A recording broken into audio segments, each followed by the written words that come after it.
Okay, तो सबको आवाज सुनाई दे रहा है मेरा? रिप्लाई करो।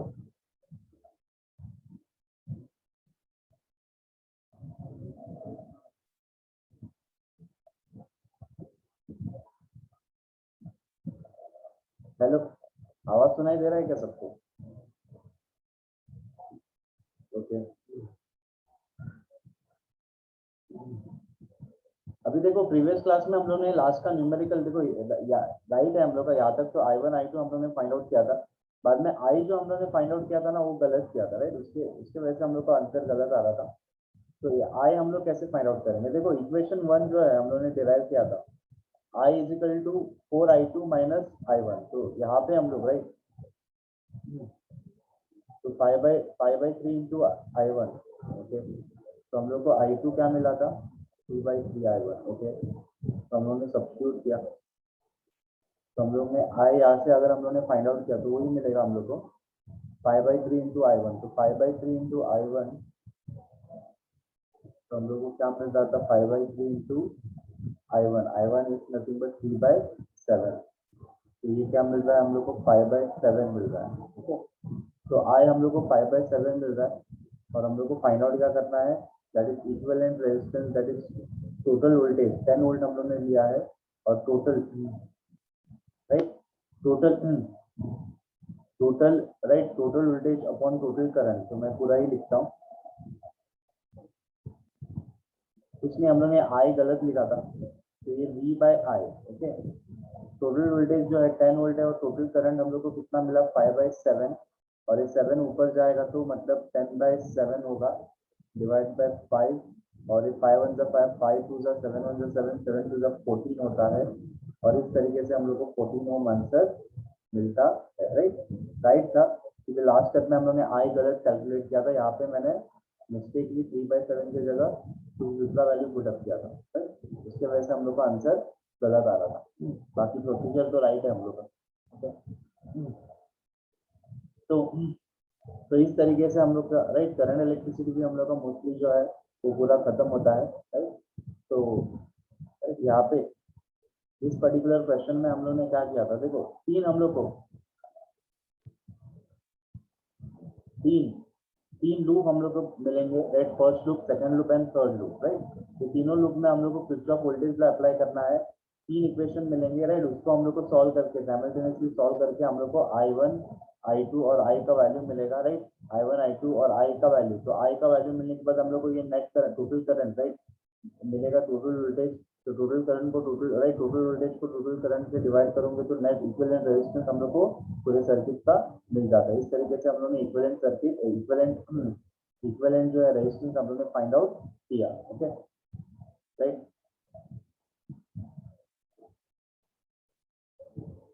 तो ये तो हो गया तुम लोग का। ये क्या था? Current electricity. तो ये न्यूमेरिकल में समझा सबको? इसमें कुछ डाउट है? राइट, I1 I2 हम लोग ने बराबर निकाला था, राइट? I1 और I2, सिर्फ आई हम लोग का, राइट, यहाँ पे वैल्यू मैंने गलत पुटअप किया था, राइट? 3/7 की जगह कुछ और पुटअप किया था। ओके, तो इसलिए गलत आ रहा था, राइट? समझा सबको? इसमें किसको कुछ डाउट है? हेलो, रिप्लाई करो। रिप्लाई करेंगे सब लोग, कितने जन आए हैं अभी? ओके, 2 3 4 5 6। ओके, सब लोग रिप्लाई करेंगे।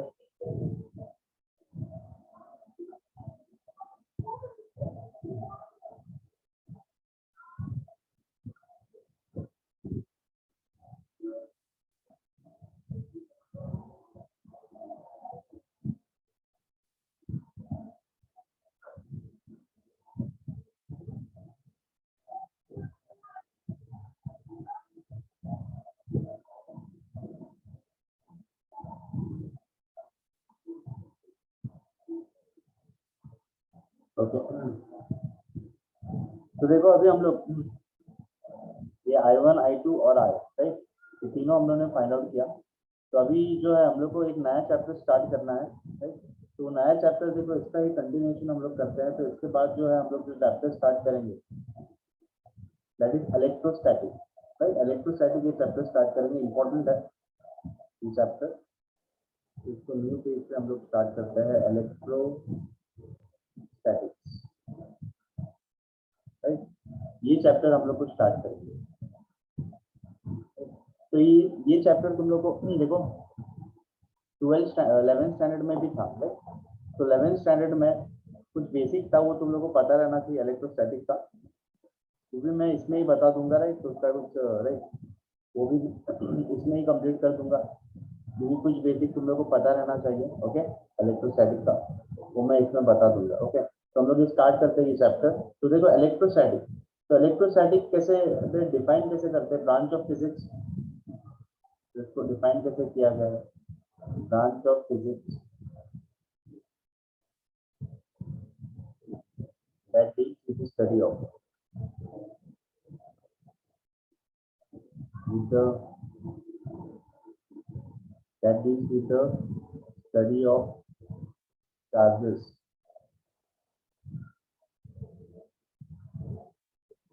at rest, right? Okay, तो ये राइट, तो इसको डिफाइन कैसे किया, branch of physics that deals with the study of charges at rest, right.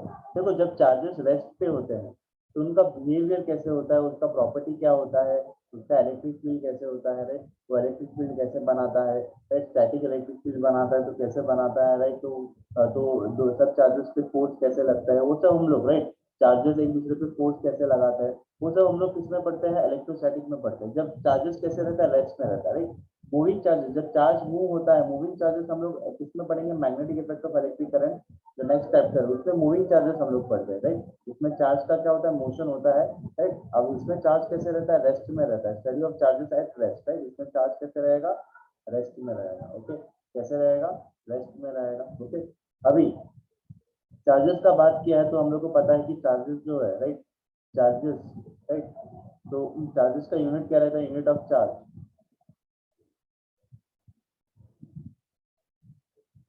Coulomb. तुम लोग को इसको मैं बेसिक से ही बताऊंगा, ओके, राइट। और चार्जेस जो है, राइट, हम लोग को पता है चार्जेस कहाँ पे रिसाइड करते हैं, एटम में, राइट। चार्जेस कहाँ पे रिसाइड करते हैं, एटम, राइट। एटम का स्ट्रक्चर तो तुम लोग को पता रहेगा, राइट।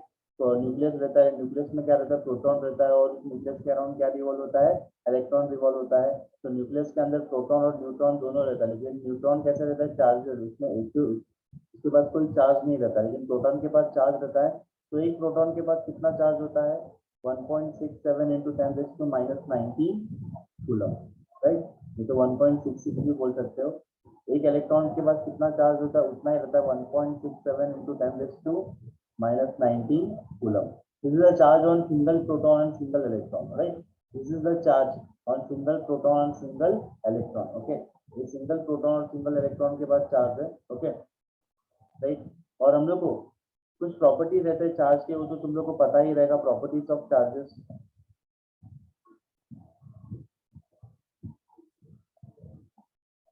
राइट। फर्स्ट प्रॉपर्टी जो है, like charge repel each other,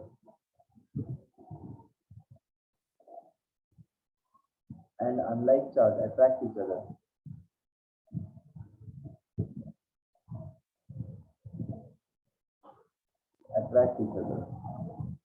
right. Like charge क्या करते हैं, एक दूसरे को रिपेल करते हैं, लेकिन अनलाइक चार्ज एक दूसरे को क्या करेंगे, अट्रैक्ट करेंगे। फर्स्ट प्रॉपर्टी है। सेकेंड प्रॉपर्टी जो है, second property of the charge का क्या है, charge, right. Charge charge are quantise, right. Quantise का मल्टीपल क्या है, that is charge is an integer multiple of charge is an integer multiple of unit, right. Integer multiple of unit, right, unit charge, unit charge on unit charge on proton or electron,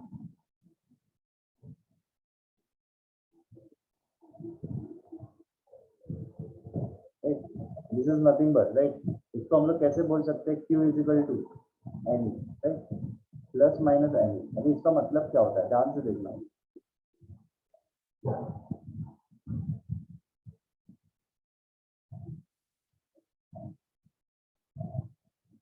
अभी charge और quantise, charge charge are quantise. Charge are quantise मतलब क्या है? Charge देखो एक एक कौन सा है उसको हम लोग, वो कंटिन्यूस क्वांटिटी नहीं है, वो डिस्क्रीट क्वांटिटी है। डिस्क्रीट क्वांटिटी का मतलब क्या है? वो एक पर्टिकुलर वैल्यू ही ले सकता है, वो कौन सा भी वैल्यू नहीं ले सकता। फॉर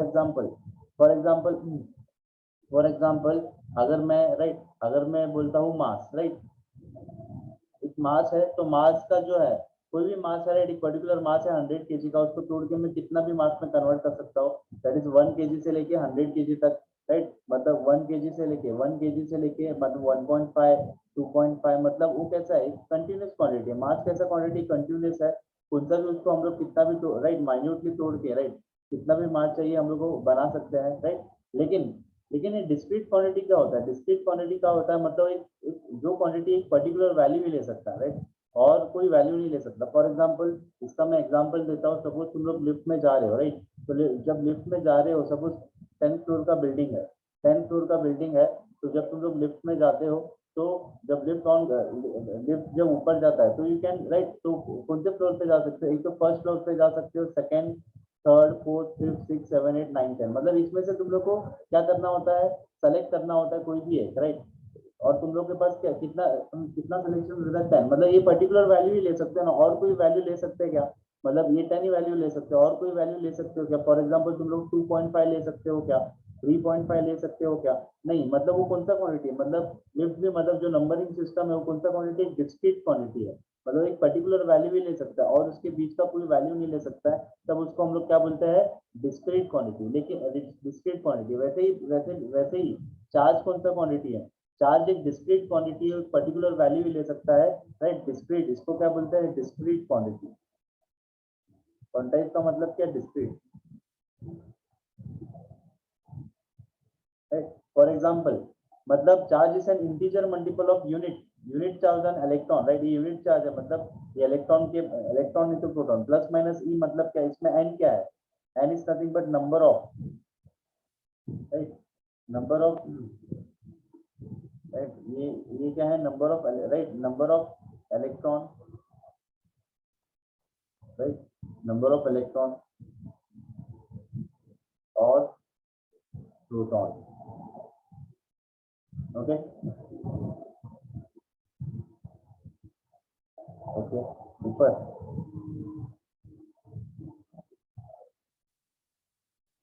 ओके, तो देखो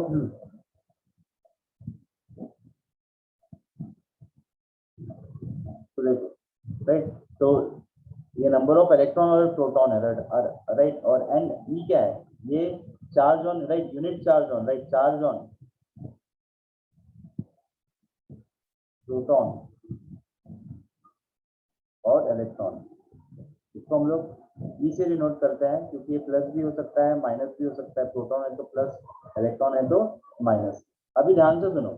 फॉर एग्जाम्पल अभी मैं यहाँ पे एग्जाम्पल लेता हूँ, राइट। सपोज मेरे पास कितने, राइट, कितने नंबर ऑफ, राइट, कितने नंबर ऑफ इलेक्ट्रॉन है? राइट, 5 इलेक्ट्रॉन है, राइट। और एक इलेक्ट्रॉन पे कितना चार्ज होता है वो हम लोग को पता है, 1.6 इंटू 10⁻⁹ ओके। और टोटल चार्ज मेरे को फाइंड आउट करना है, तो इस 5 इलेक्ट्रॉन पे कितना टोटल चार्ज कितना है? सपोज एक से स्टार्ट करता हूँ, चलो एक से स्टार्ट करता हूँ, राइट। तो एक इलेक्ट्रॉन है मेरे पास, तो एक इलेक्ट्रॉन पे कितना चार्ज रहेगा? 1.6 इंटू 10⁻⁹ कूलम, सपोज Q1। अगर मेरे पास कितने इलेक्ट्रॉन है? 2 इलेक्ट्रॉन है, तो चार्ज कितना होगा? 2 इंटू 1.6, मतलब 2 इंटू 1.6 मतलब 3.2 इंटू 10⁻⁹ कूलम। अगर मेरे पास कितने इलेक्ट्रॉन है? 3 इलेक्ट्रॉन है, तो मतलब चार्ज कितना होगा, राइट, मतलब 16 इंटू, राइट, 16 इंटू 3 कितना होता है, राइट। 16 3 का करोगे तो कितना मिलेगा? 6 3 राइट 4.8, मतलब 4.8 इंटू 10⁻⁹ कूलम। मतलब देखो, ये चार्ज सिर्फ एक पर्टिकुलर वैल्यू भी ले सकता है ना। एक तो एक इलेक्ट्रॉन रहेगा तो ये वैल्यू लेगा, 2 इलेक्ट्रॉन रहेगा तो ये वाला वैल्यू लेगा, 3 इलेक्ट्रॉन रहेगा तो ये पर्टिकुलर वैल्यू लेगा। क्या इसका बीच का वैल्यू ले सकता है? मतलब ऐसे कोई इलेक्ट्रॉन नहीं होता कि हाफ इलेक्ट्रॉन, नहीं तो 2.5 इलेक्ट्रॉन। तो एक डिस्क्रीट क्वांटिटी, मतलब एक कौन सा क्वांटिटी? डिस्क्रीट क्वांटिटी, एक पर्टिकुलर वैल्यू भी ले सकता है, ये नहीं तो ये उसके आगे का, जैसे इलेक्ट्रॉन का नंबर बढ़ते जाएगा तो चार्ज भी बढ़ते जाएगा, लेकिन वो एक पर्टिकुलर सेट ऑफ वैल्यू ही ले सकता है। इसलिए इसको हम लोग क्या बोलते हैं? क्वांटाइज क्वांटिटी बोलते हैं। क्या बोलते हैं? Quantize quantity, okay. और हम लोग तो ये, और थर्ड प्रॉपर्टी हम लोग को पता है, charge cannot be created not destroyed,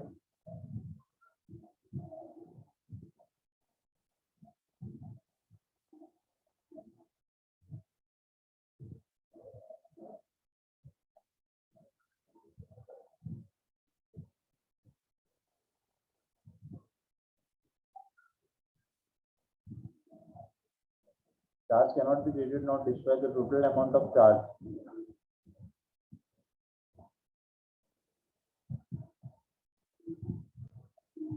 The total amount of charge in the universe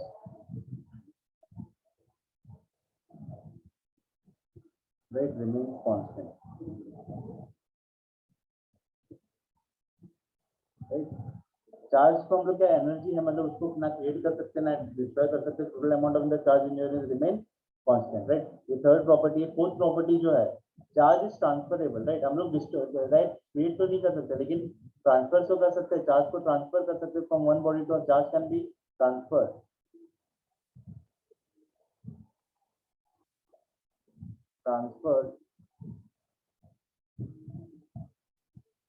from one body to another right एक बॉडी से दूसरे बॉडी में हम लोग चार्ज को क्या कर सकते हैं ट्रांसफर कर सकते हैं तो क्रिएट तो नहीं कर सकते लेकिन हम लोग क्या कर सकते हैं एक बॉडी से दूसरे बॉडी से हम लोग ट्रांसफर कर सकते हैं और ट्रांसफर करने का तरीका क्या है तीन तरीका है जैसे ये मैं बताऊंगा नहीं राइट लेकिन ये ऑलरेडी हो गया 11th स्टैंडर्ड में तो बाय राइट तीन तरीका कौन सा है बाय कंडक्शन है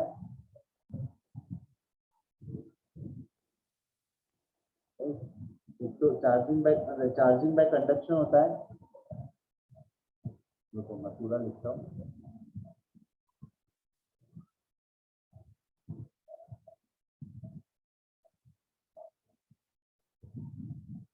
तो ये नहीं है तो फिर आने से करेगी राइट तो मतलब तीन टाइप का चार्जिंग होता है राइट एक तो चार्जिंग बाय कंडक्शन होता है राइट और चार्जिंग बाय फ्रिक्शन एक फ्रिक्शन चार्जिंग है जिससे हम लोग क्या करते हैं दो बॉडी को रब करता है राइट उसके वजह से क्या होता है चार्ज ट्रांसफर होता है एक बॉडी से दूसरे बॉडी में इसको चार्जिंग बाय फ्रिक्शन हम लोग बोलते हैं चार्जिंग बाय कंडक्शन मतलब दो बॉडी को एक अनचार्ज बॉडी रहता है एक चार्ज बॉडी रहता है दोनों को हम लोग नजदीक कांटेक्ट में लाते हैं उसके वजह से ट्रांसफर ऑफ चार्ज होता है एक बॉडी से दूसरे बॉडी में तो दो टाइप जो मैं यहाँ पे लिखता हूँ charging by conduction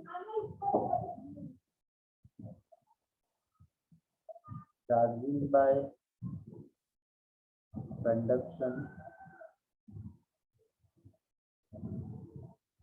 charging by induction and charging by friction.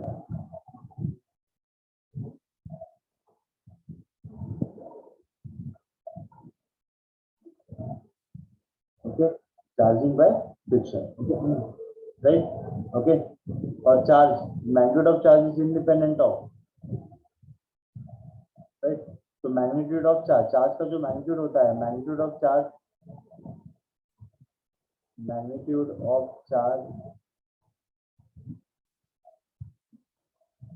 right my magnitude charge is independent of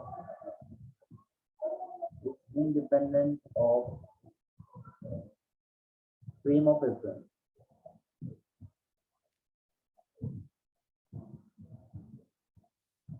okay मतलब देखो चार्ज का जो मैग्नीट्यूड है मतलब चार्ज का जो मैग्नीट्यूड है वो इंडिपेंडेंट रहेगा वो फ्रेम ऑफ रेफरेंस पे डिपेंड नहीं रहेगा तो बॉडी कौन से भी फ्रेम ऑफ रेफरेंस पे रहने दो राइट अगर उसमें 10 चार्ज है तो 10 चार्ज ही रहेगा वो इनर्शियल फ्रेम ऑफ रेफरेंस में हो या non inertial frame of reference में हो या बॉडी राइट अगर फ्रेम ऑफ रेफरेंस चेंज होगा तो चार्ज बॉडी में चेंज हो जाएगा क्या नहीं चार्ज नहीं चेंज होता है तो मैग्नीट्यूड उतना ही रहता है राइट समझा ये 5 पॉइंट सबको समझा क्या है इसमें किसको कुछ डाउट है हेलो सब लोग रिप्लाई करेंगे सब लोग रिप्लाई करेंगे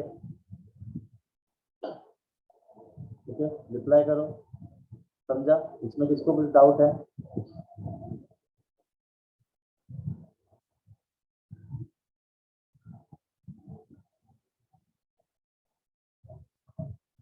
ठीक है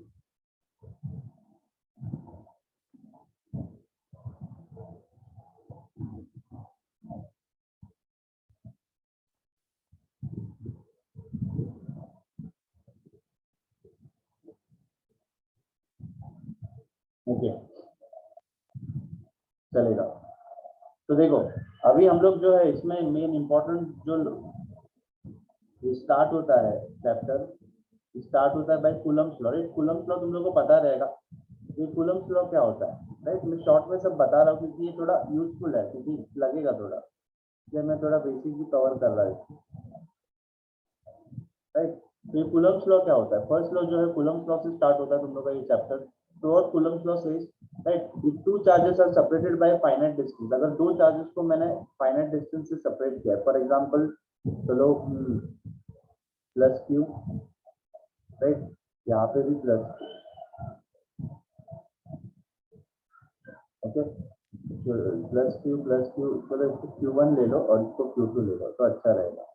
ये Q1 है और ये Q2 है, ओके, राइट। और इसको मैंने सेपरेट किया है by distance R, right, centre से, तो बाय डिस्टेंस R से मैंने सेपरेट किया है। तो क्या होता है जब मैं R से सेपरेट करूंगा तो ये पॉजिटिव चार्ज है, राइट, ये पॉजिटिव चार्ज है, तो ये पॉजिटिव चार्ज इसके ऊपर क्या करेगा, एक फोर्स अप्लाई करेगा F। ये भी ये पॉजिटिव चार्ज है तो ये चार्ज इसके ऊपर फोर्स अप्लाई करेगा और वो भी क्या रहेगा, F रहेगा। This force of repulsion, right, मतलब ये एक दूसरे को रिपेल करेंगे। दिस फोर्स ऑफ, तो कूलम्ब्स लॉ क्या बोलता है, this force of repulsion is directly proportional to the product of two charges. ये किसके ऊपर डिपेंड रहता है, डायरेक्टली, मतलब फोर्स ज्यादा लगेगा कि कम लगेगा, ये किसके ऊपर डिपेंड करेगा, प्रोडक्ट ऑफ चार्जेस पे। प्रोडक्ट ऑफ चार्जेस जितना ज्यादा होगा फोर्स भी उतना ज्यादा होगा, राइट। और एक चीज के ऊपर डिपेंड करता है, this force is inversely proportional to the square of the distance between two charges, मतलब डिस्टेंस के ऊपर भी डिपेंड करता है। डिस्टेंस जितना बढ़ते जाएगा तो फोर्स उतना कम होते जाएगा। और इसको हम लोग इस फॉर्म में लिख सकते हैं, force is equal to Q1 Q2 upon R square. और इसको अगर, राइट, प्रोपोर्शनलिटी साइन अगर हम लोग ने दिया तो मतलब Q1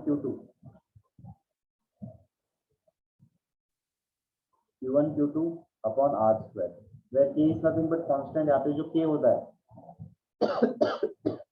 K का वैल्यू 9 इंटू 10⁹ इसका जो वैल्यू होता है, और वो value, right, newton metre square, तो इसका newton metre square upon coulomb square इसका यूनिट रहता है, याद रखना, राइट, ये उसका यूनिट है अभी। और एक के का वैल्यू, के जो होता है उसका 1/4 एप्सिलॉन नॉट, राइट, कांस्टेंट होता है, इसका वैल्यू 9 इंटू 10⁹ होता है। तो के इज नथिंग बट 1/4 एप्सिलॉन। और जो 1/4 एप्सिलॉन इसमें सब्स्टिट्यूट कर देता हूँ तो मेरे को क्या मिलता है, 1/4 epsilon naught Q1 Q2 upon R square. तो ये कूलम्ब लॉ का फॉर्मूला होता है। तो देखो इसमें जो है एप्सिलॉन नॉट जो होता है, epsilon naught is nothing but permeability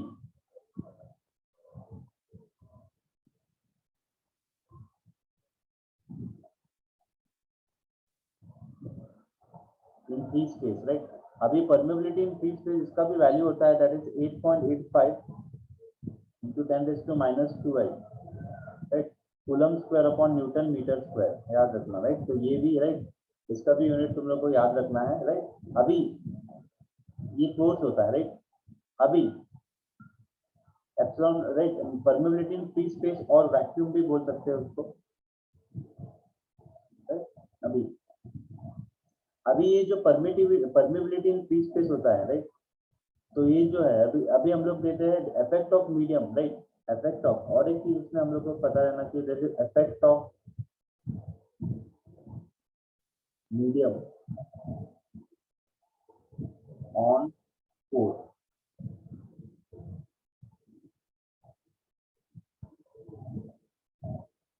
okay. अभी देखो अभी क्या होता है, ये तो फोर्स हम लोगों ने, राइट, देखा, ये कूलम्ब लॉ है, तो ये याद रखना है। तो दो चार्जेस के बीच में कितना फोर्स लग रहा है, ये फॉर्मूले से हम लोग फाइंड आउट कर सकते हैं। ये दो charge Q1 Q2 upon R square into 1/4 epsilon, ये कांस्टेंट होता है, इसका वैल्यू 9 इंटू 10⁹ होता है, राइट। अभी सपोज दो चार्जेस है Q1 Q2, राइट, इसको मैंने R डिस्टेंस से सेपरेट किया है, और एक कौन से मीडियम में, एयर, सपोज वैक्यूम में तो एयर, राइट, और वही और एक चार्ज है, राइट, Q1 Q2 है, लेकिन उसको मैंने एक अदर देन मीडियम, एक पर्टिकुलर कोई भी तो एक मीडियम में रखा है, राइट, एक मीडियम में रखा है, राइट। तो इसके ऊपर क्या लगेगा, इन फोर्स लगेगा, फोर्स इन एयर, क्या लग रहा है, फोर्स इन एयर, ये भी फोर्स इन एयर लग रहा है। ये कहाँ पे लग रहा है, फोर्स इन मीडियम, क्योंकि ये मीडियम, दो चार्ज मीडियम में, एक पर्टिकुलर मीडियम में, राइट। अभी मेरे को बताओ चार्जेस तो सेम है, यहाँ पे भी चार्ज Q1 है Q2 है, दोनों के बीच का डिस्टेंस R है, यहाँ पे भी चार्जेस है Q1 Q2, दोनों के बीच का डिस्टेंस R है। क्या दोनों का फोर्स, ये force in air and force in medium, दोनों का वैल्यू सेम रहेगा क्या? राइट, दोनों का वैल्यू सेम रहेगा क्या? नहीं, दोनों का वैल्यू सेम नहीं रहेगा। Force in air is always greater than force in medium, right. जो फोर्स एयर में लगता है हमेशा ज्यादा रहता है कंपेयर टू मीडियम। मीडियम में फोर्स का वैल्यू थोड़ा सा कम हो जाता है। वो किसके वजह से, कौन से पैरामीटर की वजह से इसका फोर्स का वैल्यू कम हो जाता है, वो हम लोग को देखना है। देखिए क्या होता है, फोर्स का फॉर्मूला जो मैंने बताया 1/4 Q1 Q2 upon R square, right. ये जो एप्सिलॉन जो होता है इसको हम लोग क्या बोलते हैं, इसका जो फॉर्मूला जो रहता है वो epsilon not into epsilon R होता है, राइट। ये एप्सिलॉन, इसको क्या बोलते हैं, इसका फॉर्मूला, इसको एब्सोल्यूट परमिटिविटी बोलते हैं,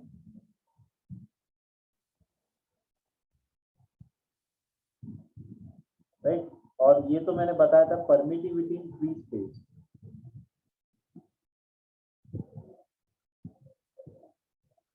सॉरी, मैंने यहाँ पे गलत लिखा, परमेबिलिटी नहीं आएगा, ये परमिटिविटी है, सॉरी, वो मैग्नेटिक फील्ड में हो जाता है परमिटिविटी।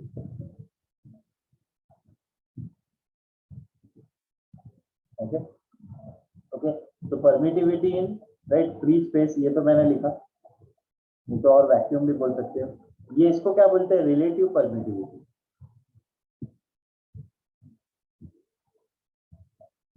राइट।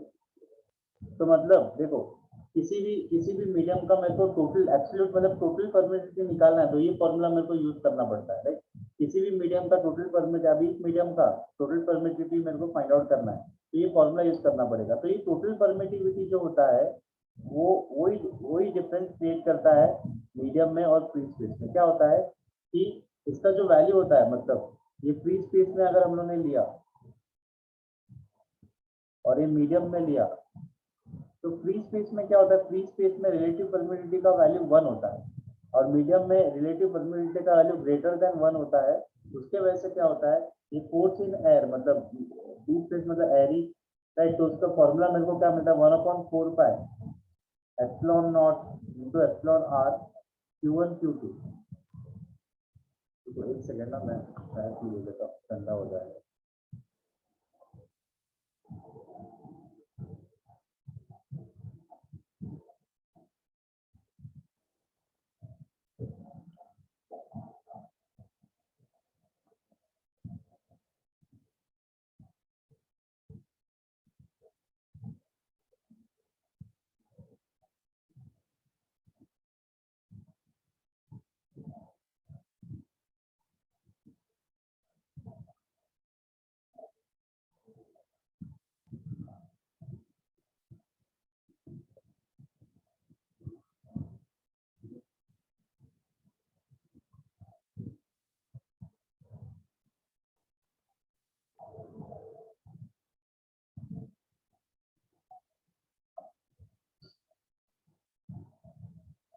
तो देखो, तो क्या होता है, मैंने जैसे बताया फ्री स्पेस में ER का वैल्यू 1 होता है, तो फोर्स इन एयर, तो एयर में फोर्स का वैल्यू जो मेरे को मिलेगा 1/4 epsilon naught Q1 Q2 by R square. लेकिन मीडियम में ER का वैल्यू कितना होता है, ग्रेटर देन 1 होता है। उसकी वजह से क्या हो जाता है,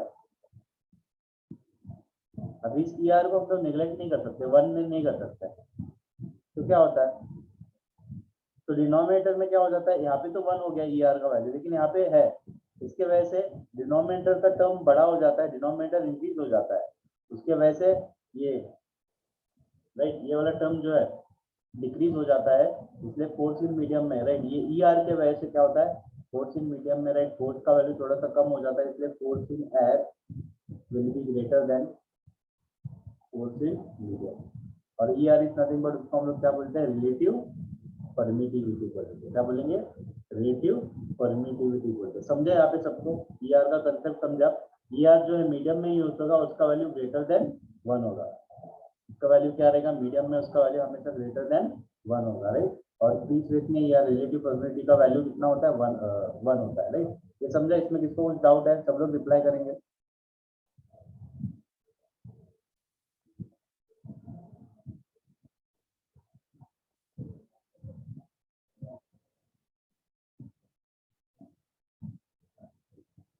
हेलो, हाँ हाँ प्रतीक्षा, वो चेंज किया मैंने, परमिटिविटी था, गलती से मैंने परमिटिविटी लिख दिया। ओके, इसको कुछ डाउट है? हेलो यहाँ पे,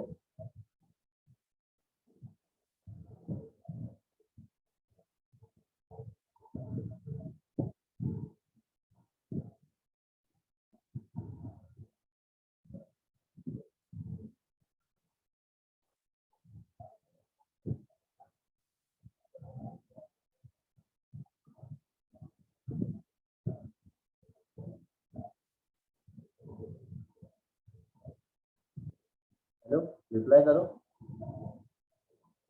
कुछ डाउट है किसको?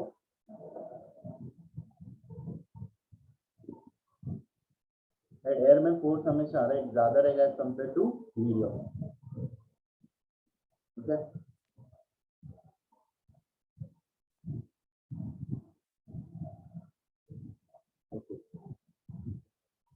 अभी देखो इसमें, ये तो कूलम्ब्स लॉ यहाँ पे खत्म होता है।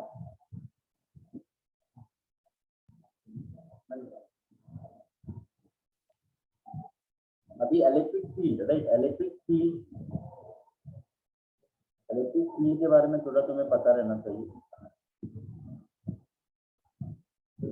तो ये इलेक्ट्रिक फील्ड क्या होता है, तो इसको डिफाइन करेंगे तो कुछ ऐसे डिफाइन करेंगे, it is the space right, it is the space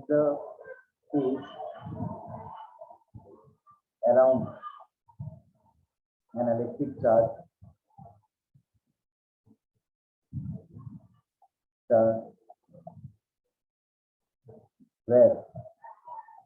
where other charges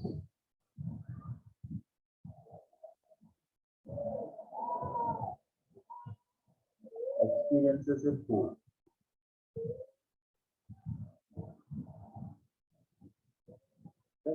अभी इलेक्ट्रिक फील्ड क्या होता है, मतलब एक स्पेस ही होता है, वो चार्ज के आजू बाजू में चार्ज क्या करता है, एक फील्ड प्रोड्यूस करता है, जैसे कि एक फील्ड बनाता है अपना राइट। उस फील्ड में अगर कोई दूसरा चार्ज आता है तो राइट, तो वो क्या एक्सपीरियंस, वो चार्ज क्या एक्सपीरियंस करेगा, जो फोर्स ऑफ रिपल्शन एक्सपीरियंस करेगा, जो force of attraction according to the वो दूसरा चार्ज कौन सा है राइट, दूसरा चार्ज कौन सा है राइट। तो मतलब फॉर एग्जांपल एक अगर ये पॉजिटिव चार्ज है तो ये अपने आजू बाजू में क्या बनाएगा, एक फील्ड बनाएगा राइट। ये पॉजिटिव चार्ज है सपोज Q राइट, और इस फील्ड के अंदर अगर कोई दूसरा चार्ज आ जाता है, मतलब ये इतना अपना फील्ड बना, ये इलेक्ट्रिक फील्ड है उसका राइट। अगर इस फील्ड में अगर कोई दूसरा चार्ज सपोज यहाँ पे आ जाता है Q0 राइट, छोटा छोटा चार्ज है, तो मतलब ये चार्ज, ये बड़ा चार्ज इसके ऊपर क्या लगाएगा, एक फोर्स लगाएगा राइट। ओके, इस तरीके से मतलब हर चार्ज कोई क्या रहता है, एक अपना फील्ड बनाता है राइट, एक फील्ड बनाता है, उस फील्ड को हम लोग क्या बोलते हैं, इलेक्ट्रिक फील्ड बोलते हैं, क्या बोलते हैं, इलेक्ट्रिक फील्ड राइट। अभी ये तो इलेक्ट्रिक फील्ड था, अभी हम लोग को पढ़ना है इलेक्ट्रिक फील्ड इंटेंसिटी क्या होता है, इलेक्ट्रिक फील्ड इंटेंसिटी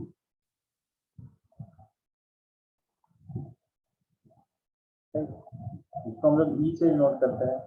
ओके, अभी देखो ये इलेक्ट्रिक फील्ड इंटेंसिटी जो होता है वो क्या होता है, देखो अभी ये चार्ज है, इसने अपना फील्ड बनाया है, तो इसने जब अपना फील्ड बनाया उस फील्ड का कुछ स्ट्रेंथ रहेगा राइट। क्या हर पॉइंट पे फील्ड का स्ट्रेंथ सेम रहेगा क्या, नहीं। इस पॉइंट पे अगर मैं राइट, अगर मैं क्या लेता हूँ, ये पॉइंट ए लेता हूँ, ठीक है, ये पॉइंट राइट, ये पॉइंट ए लेता हूँ, यहाँ पे मैं पॉइंट बी लेता हूँ, यहाँ पे मैं पॉइंट सी लेता हूँ, क्या हर पॉइंट पे स्ट्रेंथ सेम रहेगा क्या, नहीं राइट। तो एक पर्टिकुलर पॉइंट पे इलेक्ट्रिक फील्ड इंटेंसिटी का मतलब क्या, एक पर्टिकुलर पॉइंट पे फील्ड का स्ट्रेंथ कितना है राइट। इलेक्ट्रिक फील्ड में एक पर्टिकुलर पॉइंट पे फील्ड का स्ट्रेंथ कितना है, जब मैं वो फाइंड आउट करता हूँ उसको हम लोग क्या बोलते हैं, इलेक्ट्रिक फील्ड इंटेंसिटी। इस फील्ड का स्ट्रेंथ कितना है राइट, वो अगर हम लोग फाइंड आउट करेंगे तो उसको हम लोग इलेक्ट्रिक फील्ड इंटेंसिटी बोलते हैं। और वो कैसे फाइंड आउट करेंगे राइट, तो electric field it is the right, इसको कैसे फाइंड आउट करेंगे, it is the ratio of force per unit charge right, it is defined as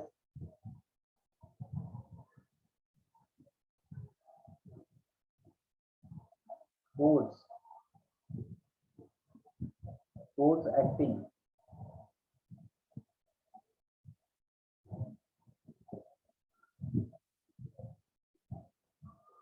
on a unit charge or for a test charge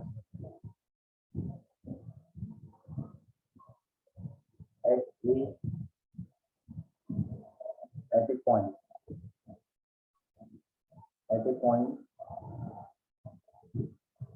right where field intensity matters.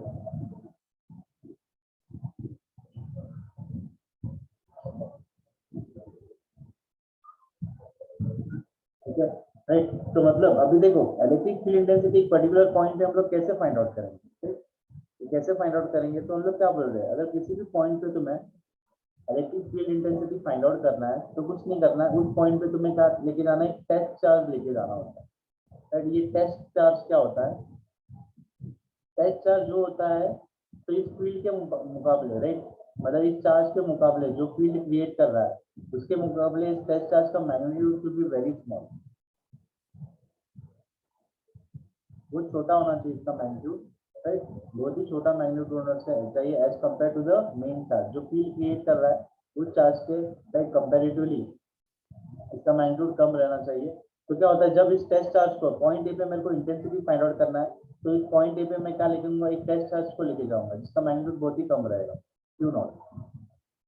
तो जब मैं यहाँ पे लेके जाता हूँ तो क्या होता है, ये टेस्ट चार्ज और ये मेन चार्ज जो दोनों के बीच का डिस्टेंस कितना है, सपोज आर ले लो ओके। तो ये क्यू क्या करेगा, इस टेस्ट चार्ज के ऊपर क्या लगाएगा, फोर्स लगाएगा राइट। तो उस फोर्स, ये फोर्स जो है जो टेस्ट चार्ज के ऊपर जो फोर्स लग रहा है वो डिसाइड करेगा कि इस पॉइंट पे इंटेंसिटी ज्यादा है कि कम है राइट। तो force per unit test charge मतलब फोर्स पर टेस्ट चार्ज मतलब तो फोर्स कितना लग रहा है, उस टेस्ट चार्ज के ऊपर फोर्स कितना लग रहा है वो डिसाइड करेगा। फोर्स अगर ज्यादा लग रहा है इसका मतलब ये यहाँ पे मैग्नीट्यूड जो है ये पॉइंट पे जो इलेक्ट्रिक फील्ड इंटेंसिटी है वो भी क्या है, ज्यादा है। अगर फोर्स कम लग रहा है इसका मतलब ये पॉइंट पे जो इंटेंसिटी है वो क्या है, कम है। इस तरीके से हम लोग इंटेंसिटी फाइंड आउट करते हैं, that is nothing but force per unit test charge right. इस तरीके से हम लोग को इलेक्ट्रिक फील्ड इंटेंसिटी का फॉर्मूला मिलता है ओके राइट। और एक ध्यान से सुनना, और इसका डायरेक्शन भी होता है, इसी से इलेक्ट्रिक फील्ड इंटेंसिटी इसी से वेक्टर क्वांटिटी, कौन सा क्वांटिटी होता है वो,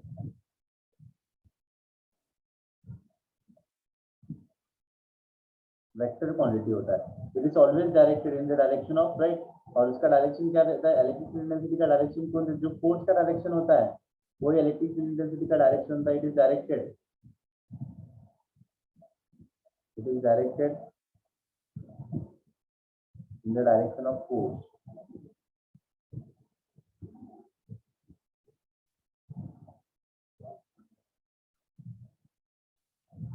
ओके राइट। जो फोर्स का डायरेक्शन होता है वही इलेक्ट्रिक फील्ड इंटेंसिटी का भी डायरेक्शन उसी तरफ रहेगा ओके। और इसको है तो इलेक्ट्रिक फील्ड इंटेंसिटी का ये फॉर्मूला होता है, और एक फॉर्मूला, इसको और एक फॉर्म में लिख सकते हैं कैसे, देखो अब ये जो फोर्स लग रहा है by Coulomb's law,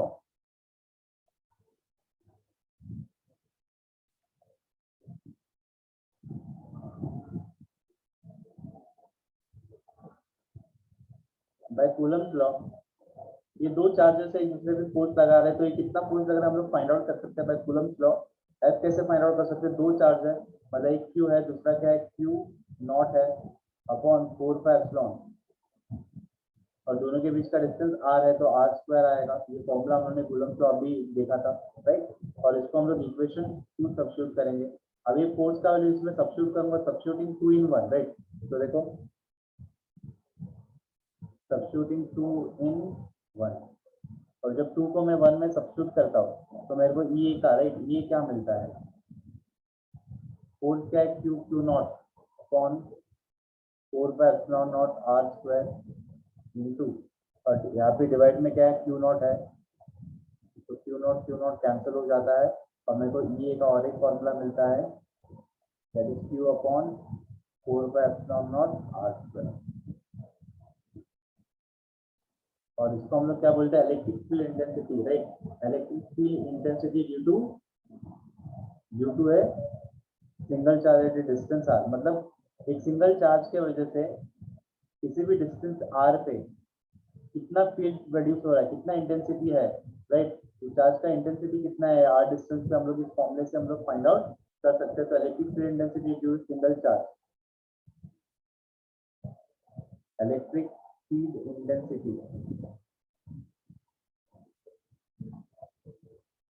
due to single charge at a distance r,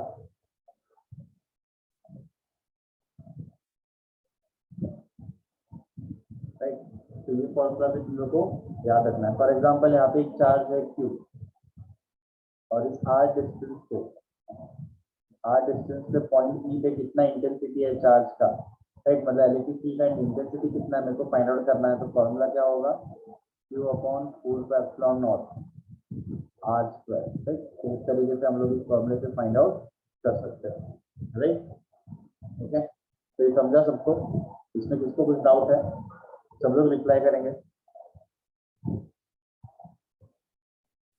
reply करो।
ओके, ठीक है।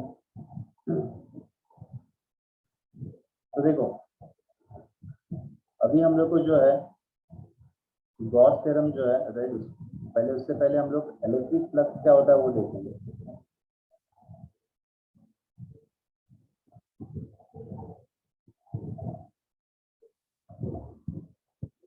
तो गॉस थ्योरम हम लोग पहले उससे इलेक्ट्रिक फ्लक्स क्या होता है वो देखते हैं।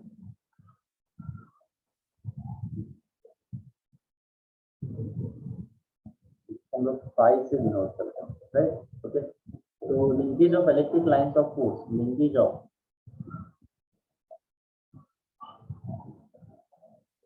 electric lines of force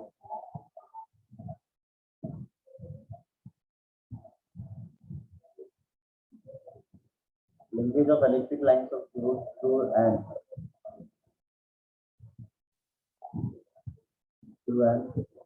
surface area, through a surface area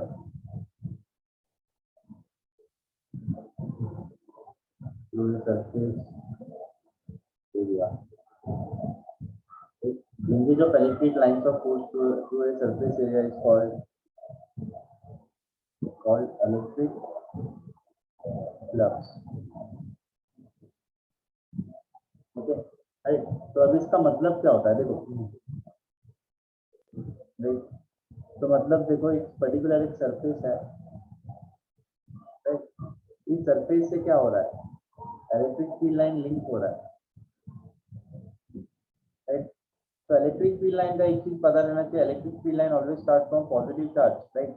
electric field line जो होगा वो कहाँ से स्टार्ट होगा, पॉजिटिव चार्ज से स्टार्ट होता है और एंड कहाँ पे होता है, नेगेटिव चार्ज से। पॉजिटिव चार्ज एंड और negative charge, right. Positive charge और ये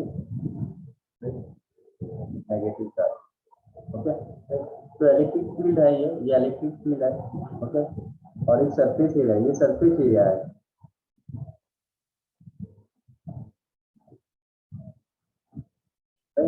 और इसको हम लोग एच से डिनोट करेंगे।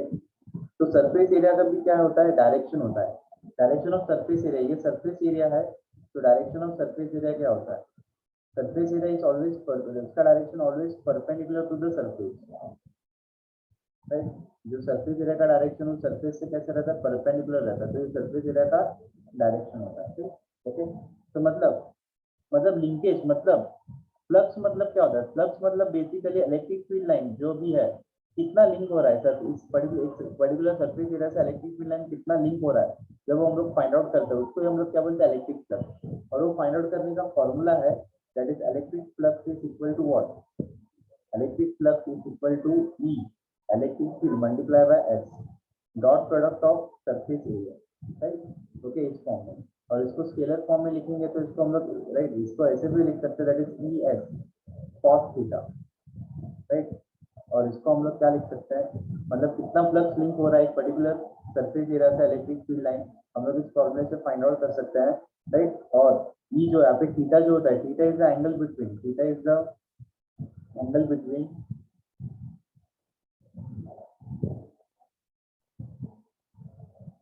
right, theta is the angle between electric field and surface area.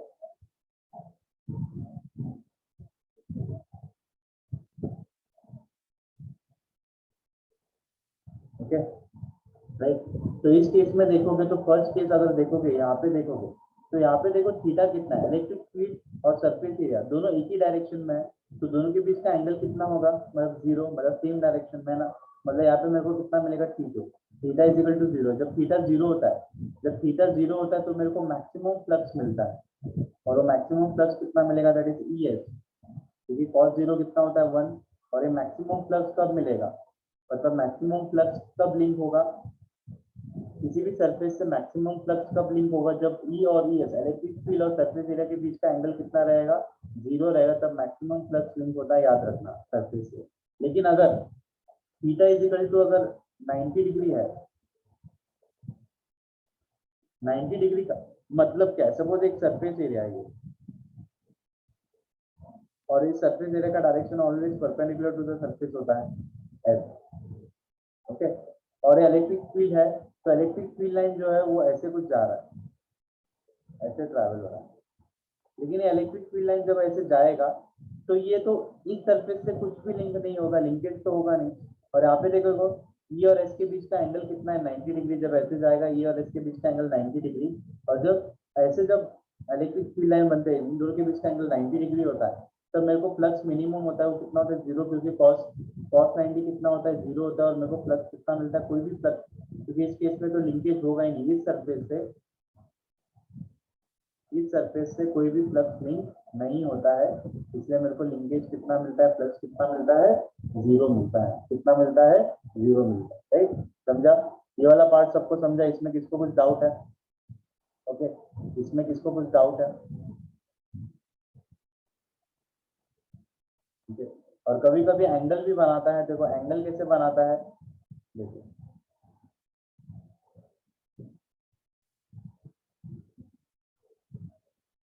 Right? तो ये सरफेस एरिया कुछ ऐसा है, और इसका राइट इसका डायरेक्शन हमेशा कैसे रहता है? Perpendicular to the surface area. Surface का डायरेक्शन हमेशा perpendicular to the surface area S का डायरेक्शन है, ओके? और सपोज इलेक्ट्रिक फील्ड कुछ ऐसे ट्रैवल हो रहा है, इलेक्ट्रिक फील्ड है, तो इसकी इसमें दोनों के बीच का एंगल कितना है? थीटा है, राइट? तो इलेक्ट्रिक फील्ड ऐसा है, तो इन दोनों के बीच का एंगल कितना है? थीटा है। तो इस तरीके से यहाँ पे फ्लक्स कितना लिंक होगा अगर हम लोग को फाइंड आउट करना है, तो इसका फॉर्मूला क्या रहेगा? That is E S cos theta,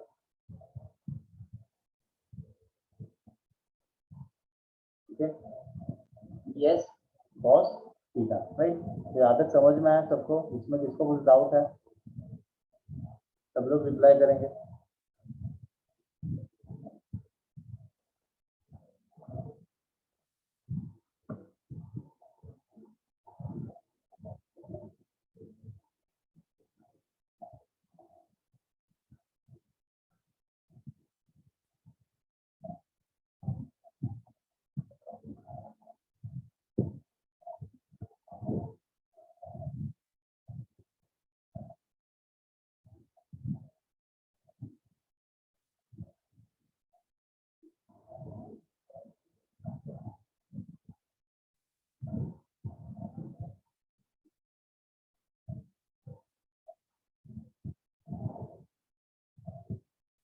okay, बाकी सब लोग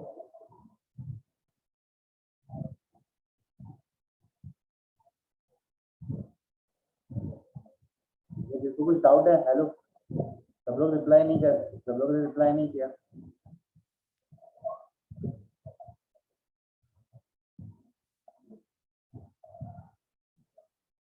रिप्लाई करो।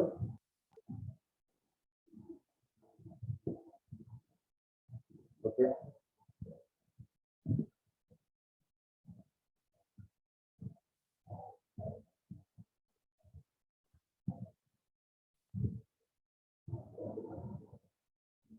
तो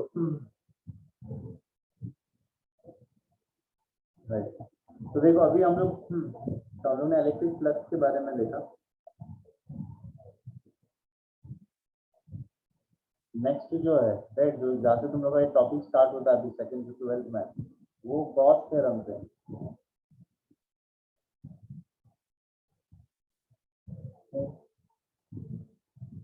गॉस थ्योरम से स्टार्ट होता है। गॉस थ्योरम तो मैं अभी इसका डेरिवेशन तो नहीं कराऊंगा, जो है राइट डायरेक्टली मैं बता देता हूँ इसका स्टेटमेंट और उसका क्या मतलब क्या होता है, राइट वो मैं बताऊंगा। तो देखो राइट, तो इसका इन ए क्लोज लूप, इन ए क्लोज सरफेस, राइट इन ए क्लोज सरफेस, तो देखो close in A close surface, right electric, right in A close surface electric flux linked,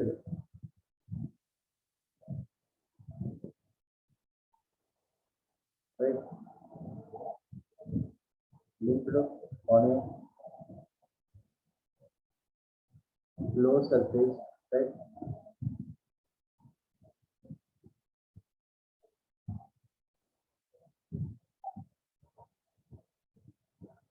is equal to the is equal to the is equal to the charge enclosed, total charge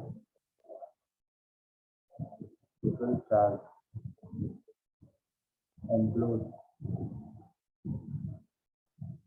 by that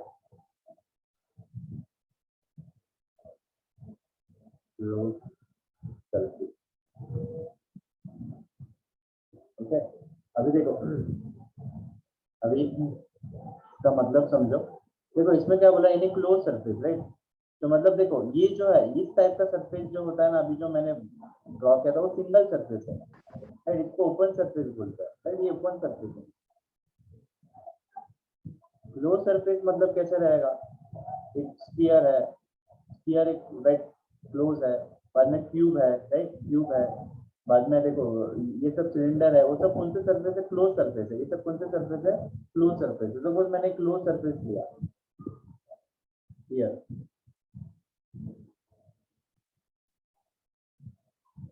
right, right close surface लिया मैंने, right, hollow cylinder, hollow sphere suppose मैंने लिया,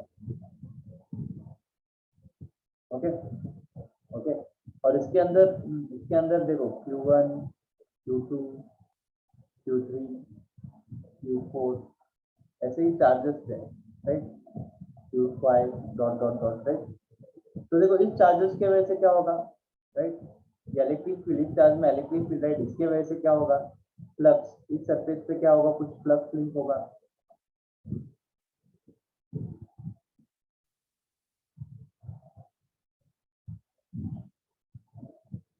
right. तो इस surface से जो flux link होगा, close surface है, राइट, तो कितना फ्लक्स लिंक होगा, तो हम लोग बोल रहे हैं जो फ्लक्स लिंक होगा इस सरफेस से, कोई भी क्लोज सरफेस में जो फ्लक्स लिंक होता है, right, is equal to the charge enclose, right, total charge enclose by the total enclose charge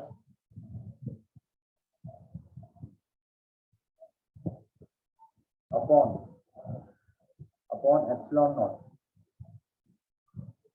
that is permittivity of free space, okay, okay, तो टोटल चार्ज कितना enclose है, suppose मैं लिखता हूँ Q1 plus Q2 plus dot dot dot Qn, जितना भी charge enclose है upon क्या लिखूंगा, एप्सिलॉन नॉट, और इसको हम लोग क्या लिखते हैं, चार्ज एनक्लोज, तो इसको Q ऐसे भी लिख सकते हैं, Q enclose upon epsilon not, तो इसको ही हम लोग क्या बोलते हैं, राइट, गॉस थ्योरम बोलते हैं, क्या बोलेंगे, गॉस थ्योरम हम लोग बोलते हैं। Okay right. ओके और ये फ्लक्स है ना, मैंने बताया था फ्लक्स को और किसके फॉर्म में लिख सकते हैं, फ्लक्स को और हम लोग देखो फ्लक्स को और हम लोग किस फॉर्म में लिख सकते हैं, इस फॉर्म में भी लिख सकते हैं। मैंने बताया था फ्लक्स का फॉर्मूला क्या है, राइट। फ्लक्स का फॉर्मूला क्या है, E S cos E S, right, E S cos theta. और इसको हम लोग इस फॉर्म में भी लिख सकते हैं, टोटल फ्लक्स है इसलिए हम लोग integration E dot D S, E dot D S close surface पे मेरे को इंटीग्रेट करना पड़ेगा equal to Q enclose upon epsilon naught. और इसका फॉर्मूला ये भी होता है, ये भी गॉस थ्योरम ही है, तो इस फॉर्म में भी हम लोग इसको लिख सकते हैं, राइट। इस फॉर्म में भी हम लोग लिख सकते हैं, राइट। ओके ये तुम लोग को सबको समझा कि ये इंटीग्रेशन कैसे आया और ये डीएस क्यों आया, इसमें किसी को कुछ डाउट है? हेलो, वो भी मैं बता देता हूँ। Sir, could you please explain it again? Hello Yes, sir. Sir, could you please explain it once again? कौन सा वाला पार्ट, ये गॉस थ्योरम वाला? सर वो इंटीग्रेशन वाला वो नहीं समझा। इंटीग्रेशन वाला देखो ये वही पूछ रहा हूँ, मतलब मैंने अभी बताया नहीं, लेकिन ये पता है कैसे आता है, तुम लोगों को पता है क्या?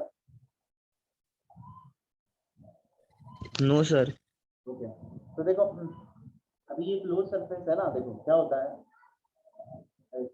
देखो इसके अंदर चार्ज है, ये सरफेस, ये वाला सरफेस मैंने लिया, फ्लक्स मेरे को फाइंड आउट करना है ना। देखो ये वाला मैंने चार्ज, ये वाला मैंने एक सरफेस लिया, क्लोज सरफेस। ओके इसके अंदर टोटल एनक्लोज चार्ज कितना है, चलो मैं ले लेता हूँ Q enclose, total charge Q enclose है, मैंने मान लिया, राइट। तो मेरे को इलेक्ट्रिक फ्लक्स निकालना है, तो मैं पूरा नहीं निकाल सकता, पहले देखो मैं क्या करूंगा, इंटीग्रेशन मैंने पहले मैं स्मॉल सरफेस लूंगा, पूरे सरफेस का तो रहने दो, पहले स्मॉल सरफेस का लेते, तो डीएस, तो इस डीएस सरफेस से ये डीएस सरफेस से ये डीएस सरफेस है, तो इस डीएस सरफेस से कितना फ्लक्स लिंक हो रहा है, कितना फ्लक्स लिंक हो रहा है, अगर मेरे को फाइंड आउट करना है तो मैं कैसे फाइंड आउट करूंगा, राइट। और ये चार्ज एनक्लोज, ये टोटल चार्ज कितना है, क्यू एनक्लोज, तो मतलब मैं कैसे फाइंड आउट करूंगा। और इस चार्ज के वजह से यहाँ पे इलेक्ट्रिक फील्ड लाइन, इस चार्ज के वजह से कुछ इलेक्ट्रिक फील्ड लाइन बाहर आता रहेगा, और वो इलेक्ट्रिक फील्ड लाइन कितना रहेगा, सपोज ई रहेगा, कितना रहेगा ई, राइट। नेट इलेक्ट्रिक फील्ड कितना ई रहेगा, नेट इलेक्ट्रिक फील्ड कितना रहेगा ई, ओके राइट। तो ये स्मॉल सरफेस एरिया, तो फ्लक्स लिंक, देखो फ्लक्स लिंक ओवर ए small surface area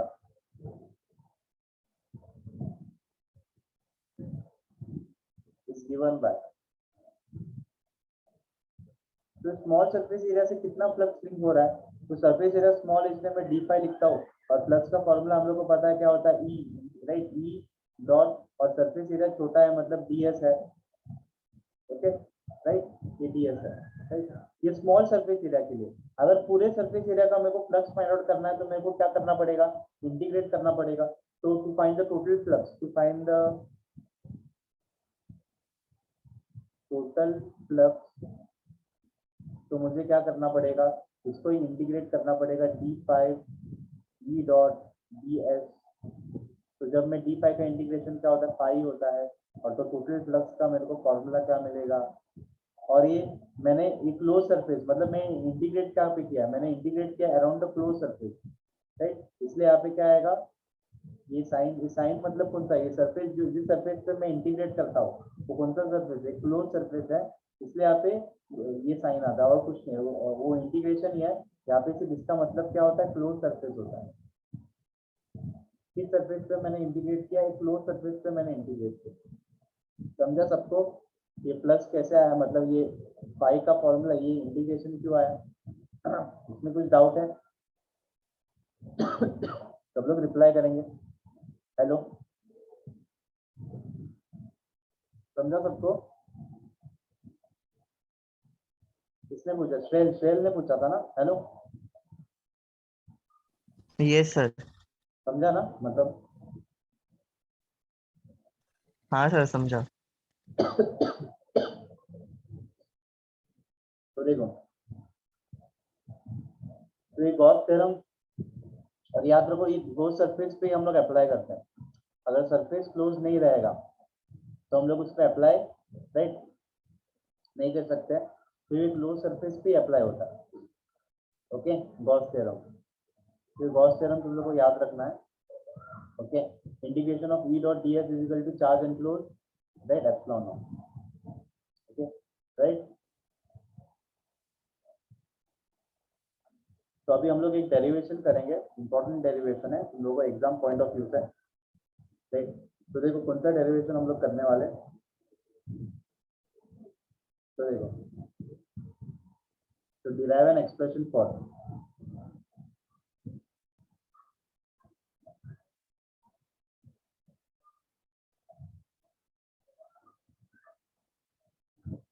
electric field intensity,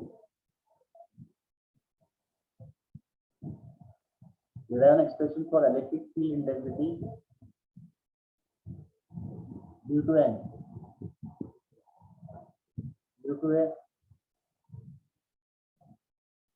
positively charged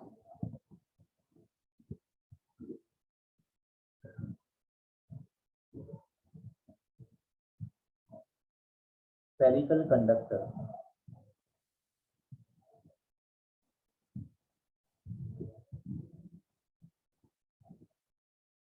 positively charged spherical conductor।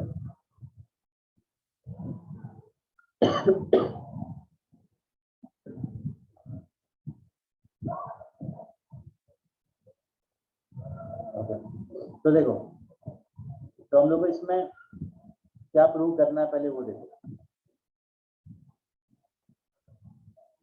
तो क्या है कि एक स्फेरिकल कंडक्टर है right, consider this as an positively charge spherical conductor.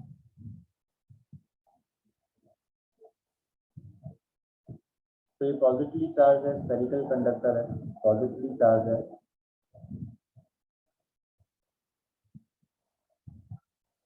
ठीक है, और ये पॉजिटिवली चार्ज स्फेरिकल कंडक्टर जो है, और इसका रेडियस कितना है, कैपिटल आर है। ओके, उसका रेडियस कितना कैपिटल आर है और उसका सेंटर कितना ओ है राइट। ओके, और सेंटर से डिस्टेंस स्मॉल आर पे, डिस्टेंस स्मॉल आर पे, डिस्टेंस स्मॉल आर पे, सपोज यहाँ पे स्मॉल आर है, तो डिस्टेंस स्मॉल आर पे इस पॉइंट पी पे इलेक्ट्रिक फील्ड इस स्फेरिकल कंडक्टर के वजह से, इस स्फेरिकल कंडक्टर के वजह से इस पॉइंट पी पे इलेक्ट्रिक फील्ड इंटेंसिटी कितना होगा, इलेक्ट्रिक फील्ड इंटेंसिटी कितना होगा राइट, क्योंकि ये चार्ज है ना, ये चार्ज है, स्फेरिकल कंडक्टर क्या है, चार्ज है, तो इसके से बाहर क्या निकलेगा, इलेक्ट्रिक फील्ड बाहर निकलेगा। तो उस इलेक्ट्रिक फील्ड का, इस पॉइंट पे भी उस इलेक्ट्रिक फील्ड का कुछ स्ट्रेंथ रहेगा कि नहीं, जैसे मैंने बोला था इलेक्ट्रिक फील्ड इंटेंसिटी ई, तो इस पॉइंट पे इलेक्ट्रिक फील्ड इंटेंसिटी कितना रहेगा इस पूरे स्फेरिकल कंडक्टर के वजह से, वो मुझे फाइंड आउट करना है। तो बेसिकली मेरे को ई फाइंड आउट करना है, इस पॉइंट पे ई कितना होगा, इलेक्ट्रिक फील्ड इंटेंसिटी कितना होगा, वो मुझे फाइंड आउट करना है। सबको क्वेश्चन समझा, हम लोग को क्या डिराइव क्या करना है, सबको समझा, सब लोग रिप्लाई करेंगे, सबको समझा क्या हम लोग को डिराइव करना है, ये सबको समझा।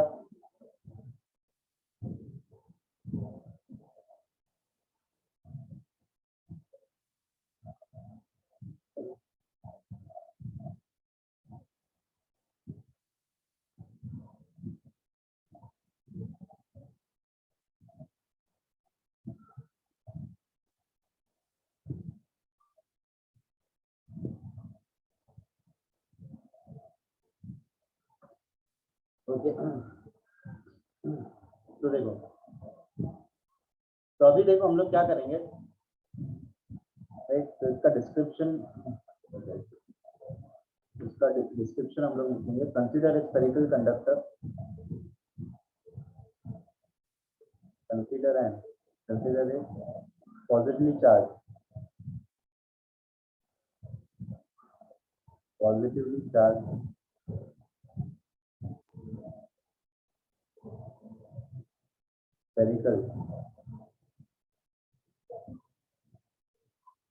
spherical conductor of radius r and center o। ठीक है,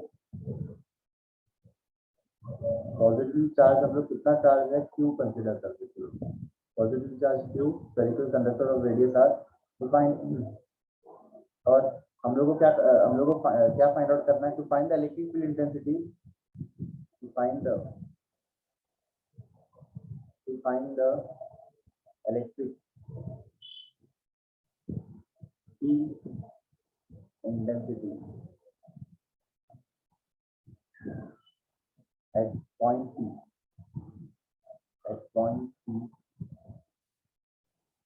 at a distance r, from point O.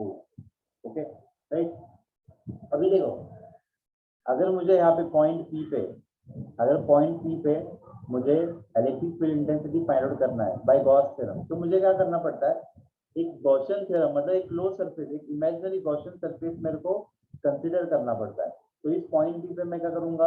Imaginary Gaussian surface consider करूंगा। वो भी कैसे रहना चाहिए? Spherical, right. मतलब एक इमेजिनरी गॉसियन सरफेस में कंसीडर कर रहा हूँ, स्फेरिकल इमेजिनरी गॉसियन सरफेस, और वो सरफेस जो है वो हमें ड्रॉ करना पड़ेगा। ऐसे सर्कल से तो नहीं बनेगा, ओके चलेगा, मैं ड्रॉ करता हूँ। तो इमेजिनरी गॉसियन सरफेस हम लोग को कंसीडर करना पड़ेगा।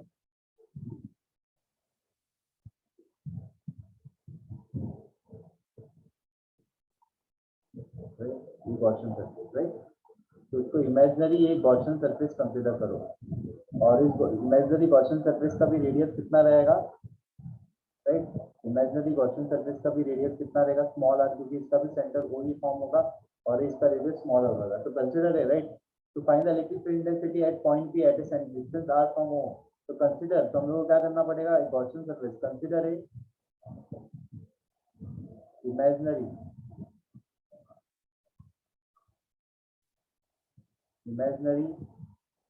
गॉसियन, राइट, इमेजिनरी स्फेरिकल है ना, spherical Gaussian surface of radius r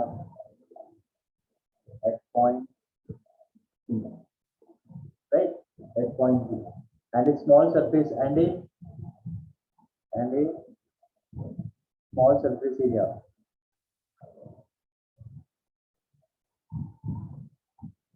ds at point P, right। तो पॉइंट P पे मेरे को एक स्मॉल सरफेस एरिया भी मैं कंसीडर करता हूँ, तो small surface area ds, right. इस इमेजिनरी गॉसियन सरफेस पे मैंने एक स्मॉल सरफेस एरिया ds भी कंसीडर किया, ओके राइट। तो क्या होगा? देखो ध्यान से सुनना, तो क्या होगा, राइट। तो मैं क्या करूंगा, राइट, तो देखो पहले मैं इसका इलेक्ट्रिक फील्ड इंटेंसिटी कैसे फाइंड आउट करूंगा? तो देखो मैं क्या करूंगा कि ये पॉजिटिव चार्ज कंडक्टर है, राइट। तो इसमें से जो इलेक्ट्रिक फील्ड लाइन बाहर निकलेंगे वो रेडियली, वो तो कैसे होंगे? रेडियली आउटवर्ड होंगे। तो मैं बनाता हूँ, वो कैसे होंगे? वो तो रेडियली आउटवर्ड होंगे। तो यहाँ से भी कैसे होंगे? रेडियली आउटवर्ड होंगे, ओके। तो रेडियली आउटवर्ड होंगे, रेडियली आउटवर्ड होंगे, रेडियली आउटवर्ड होंगे, रेडियली आउटवर्ड होंगे, रेडियली आउटवर्ड होंगे, और यहाँ से भी देखोगे तो रेडियली कैसे होंगे? आउटवर्ड होंगे, राइट। अभी ध्यान से सुनो, जब ये इलेक्ट्रिक फील्ड रेडियली आउटवर्ड जब जाएगा तो मतलब इमेजिनरी गॉसियन सरफेस से लिंक होगा ना, राइट। तो कुछ इलेक्ट्रिक फील्ड लाइन इस सरफेस से लिंक होंगे, कुछ इलेक्ट्रिक फील्ड लाइन इस सरफेस से लिंक हो गए, और कितना इलेक्ट्रिक फील्ड लाइन इस सरफेस से लिंक होगा, कितना इलेक्ट्रिक फील्ड लाइन इस सरफेस से लिंक होगा, वो मैं कैसे फाइंड आउट कर सकता हूँ? बाय राइट, गॉस थ्योरम से हम लोग, राइट, बाय फाइंड आउट कर सकते हैं। तो वो हम लोग फाइंड आउट करेंगे। देखो कैसे फाइंड आउट करेंगे। तो पहले मैं क्या करूंगा? पूरे गॉसियन सरफेस से पहले मैं स्मॉल सरफेस है, गॉसियन सरफेस पे स्मॉल सरफेस एरिया से कितना इलेक्ट्रिक फील्ड लाइन लिंक हो रहा है, पहले वो फाइंड आउट करूंगा। तो देखो, तो राइट, तो electric flux link over the small surface area, देखो तो यहाँ पे हम लोग एज्यूम कर रहे हैं कि यहाँ पे जो है इलेक्ट्रिक फील्ड जो बनेगा, मतलब इस पॉइंट P से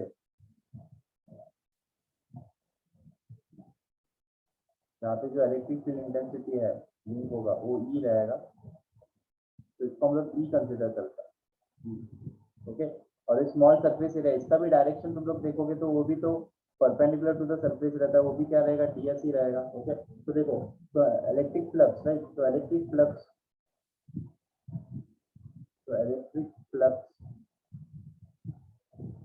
length over the small surface area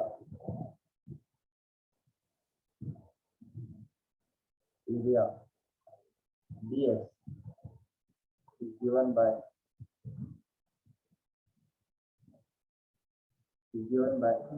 तो देखो स्मॉल सरफेस एरिया है तो डी पाई इक्वल टू क्या होगा, कितना फ्लक्स लिंक होगा, that is E dot, right, और सरफेस एरिया कितना है, एस है, ओके।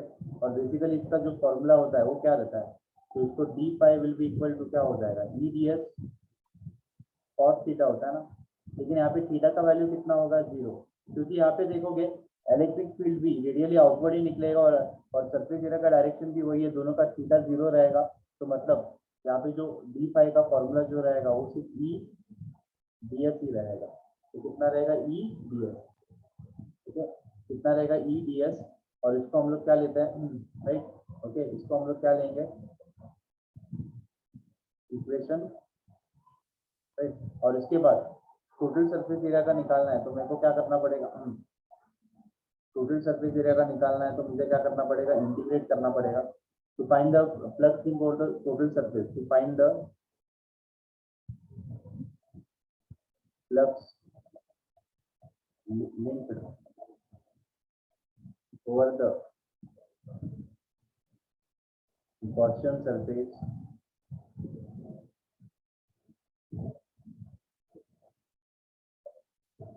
is given by, तो गॉसियन सरफेस पे कितना फ्लक्स लिंक हो रहा है, तो मतलब मुझे क्या करना पड़ेगा, इसको इंटीग्रेट करना पड़ेगा, तो मतलब D pi will be equal to क्या होगा, integration of E dot D S होगा, right, E dot D S, और पाई सिंपली मैं क्या लिख सकता हूँ, ई डी एस लिखूंगा, राइट, और इसको हम लोग क्या लिखेंगे, इक्वेशन 1 लिखेंगे, क्या लिखेंगे, इक्वेशन 1 लिखेंगे, राइट।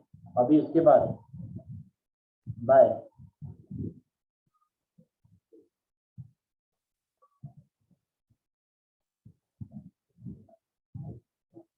टोटल चार्ज इसके ऊपर हम लोग ने, राइट, टोटल चार्ज हम लोग ने क्यू कंसिडर किया है, तो टोटल चार्ज कितना लिंक होगा, 2 लिंक होगा, ओके।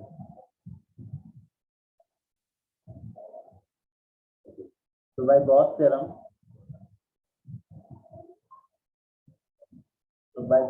गॉस थ्योरम क्या है कि total flux link over the close surface, right, किसी भी क्लोज सरफेस से कितना फ्लक्स लिंक होता है, राइट, कितना फ्लक्स लिंक होगा, उसका फॉर्मूला क्या होता है, दैट इज,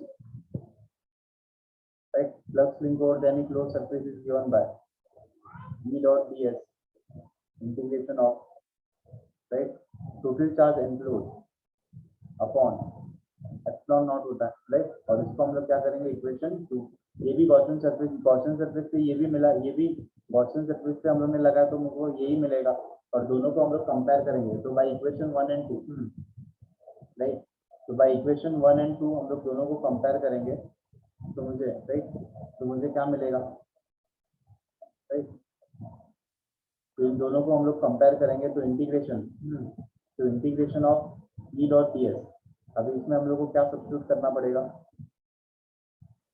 राइट, तो ई डॉट डी एस तो गॉसियन सरफेस, इसको और हम लोग को सॉल्व करना पड़ेगा, that is P equal to Q upon 4 by epsilon naught r square, तो हम लोग को और सॉल्व करना पड़ेगा, right, E dot D S, तो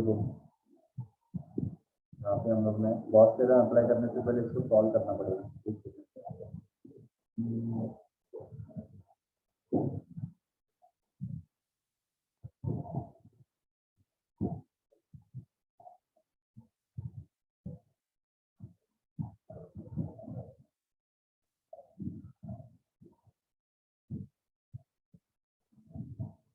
ओके। तो देखो इसको, right, integration of E, right, इस पॉइंट पे जो इलेक्ट्रिक फील्ड इंटेंसिटी है, राइट, अभी ध्यान से देखो, यहाँ पे इस चार्ज के वजह से यहाँ पे इलेक्ट्रिक फील्ड इंटेंसिटी, यहाँ पे मतलब सरफेस पे हर पॉइंट पे इलेक्ट्रिक फील्ड इंटेंसिटी जो डेवलप होगा वो ई होगा, क्यों होगा, क्योंकि सरफेस से ही सरफेस का गॉसियन सरफेस का डिस्टेंस कितना है, सेम ही है, सेम ही है, सेम ही है, तो मतलब देखो इंटीग्रेशन जब हम लोग करेंगे, राइट, इंटीग्रेशन जब हम लोग करेंगे तब इसका मतलब क्या है, राइट, इंटीग्रेशन जब हम लोग करेंगे तो मतलब ई तो इसमें कांस्टेंट है, मतलब इंटीग्रेशन ऑफ ds का इंटीग्रेशन करोगे तो ये क्या है, ये ध्यान से देखोगे तो this is nothing but what, this is nothing but integration of small surface area DS. अभी integration of small surface area DS का मतलब क्या होता है, अभी ध्यान से देखो, ये स्मॉल सरफेस एरिया डीएस है, राइट। इंटीग्रेशन का मतलब क्या होता है, समेशन। तो इस स्मॉल सरफेस एरिया को, स्मॉल स्मॉल सरफेस एरिया को मैं ऐड करते जाऊंगा तो मेरे को टोटल सरफेस एरिया मिलेगा। और टोटल सरफेस एरिया का, राइट, टोटल सरफेस एरिया कितना है, that is nothing but spherical. Spherical है तो 4 पाई आर स्क्वायर है। तो इसके जगह मैं यहाँ पे क्या लिख सकता हूँ, ध्यान से देखना। तो पाई इज इक्वल टू यहाँ पे ई इंटू यहाँ पे क्या आएगा, 4 पाई आर स्क्वायर आएगा। कितना आएगा, 4 पाई आर स्क्वायर। और इसको मैं क्या लिखूंगा, इक्वेशन 2 लिखेंगे। अभी हम लोग क्या अप्लाई करेंगे, बाय गॉस थ्योरम। तो बाय गॉस थ्योरम हम लोग को पता है, बाय गॉस थ्योरम कि flux is equal to integration of E dot DS तो होता ही है, इसके बाद इक्वल टू क्या होता है, right, charge enclose upon epsilon naught. Okay, तो मतलब इक्वेशन 2 और 3 को कंपेयर करेंगे, by equation 2 and 3, by equation 2 and 3 को कंपेयर करेंगे। अभी ये फ्लक्स है, राइट, ये लेफ्ट हैंड साइड है, ये भी साइड, ये लेफ्ट हैंड साइड है, ये राइट हैंड साइड है, दोनों को इक्वेट करेंगे तो मेरे को क्या मिलेगा, 4 pi R square into charge enclose. और कितना चार्ज एनक्लोज था, मतलब इस पूरे सरफेस पे, राइट, अंदर जो है ये गॉसियन सरफेस है, इस गॉसियन सरफेस के अंदर कितना चार्ज था, हम लोगों ने क्या बोला, इस सरफेस के अंदर कितना चार्ज है, टोटल चार्ज कितना है, हम लोगों ने ऑलरेडी एज्यूम किया था, टोटल चार्ज कितना है, क्यू है। तो उसको तुम लोग, राइट, चलो इसको कैपिटल क्यू दे दो, अच्छा रहेगा, राइट। तो टोटल चार्ज एनक्लोज, तो कितना चार्ज एनक्लोज था, क्यू था, तो मतलब क्यू बाय एप्सिलॉन में देता हूँ। और यहाँ पे मेरे को क्या फाइंड आउट करना था, इलेक्ट्रिक फील्ड इंटेंसिटी। तो इलेक्ट्रिक फील्ड इंटेंसिटी का फॉर्मूला मेरे को क्या मिलेगा, Q upon 4 pi epsilon naught R square. तो this is the formula for electric field intensity due to spherical conductor, electric field intensity due to spherical conductor. तो पूरे spherical conductor के वजह से, पूरे स्फेरिकल कंडक्टर के वजह से किसी भी डिस्टेंस आर पे, स्मॉल आर पे कितना इलेक्ट्रिक फील्ड इंटेंसिटी डेवलप होता है, हम लोग इस फॉर्मूले से फाइंड आउट कर सकते हैं, राइट। पहले देखो, पहले का फॉर्मूला वो सिंगल चार्ज के वजह से था, इसमें कंफ्यूज मत होना। यहाँ पे जो हम लोगों ने निकाला था वो एक सिंगल चार्ज के वजह से किसी भी डिस्टेंस आर पे इलेक्ट्रिक फील्ड इंटेंसिटी कितना वो फाइंड आउट कर सकते हैं। ये पूरे स्फेरिकल कंडक्टर के वजह से, ये पूरे स्फेरिकल कंडक्टर के वजह से कितना इलेक्ट्रिक फील्ड इंटेंसिटी, राइट। तो स्फेरिकल के कंडक्टर में कितना चार्ज स्टोर है, टोटल चार्ज कितना स्टोर है, क्यू क्यू चार्ज स्टोर है, कैपिटल क्यू चार्ज स्टोर है, इसलिए हम लोगों ने निकाला, राइट। ऐसे समझा, इसमें किसको भी थोड़ा भी डाउट है किसमें भी, हेलो सब लोग रिप्लाई करेंगे, सब लोग रिप्लाई करो।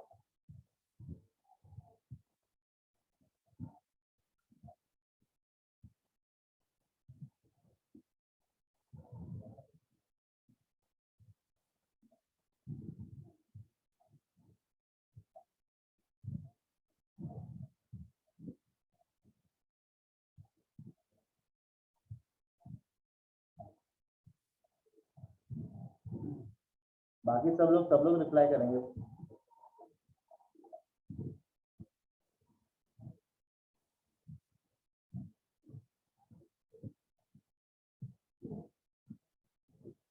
ठीक है, बाकी सब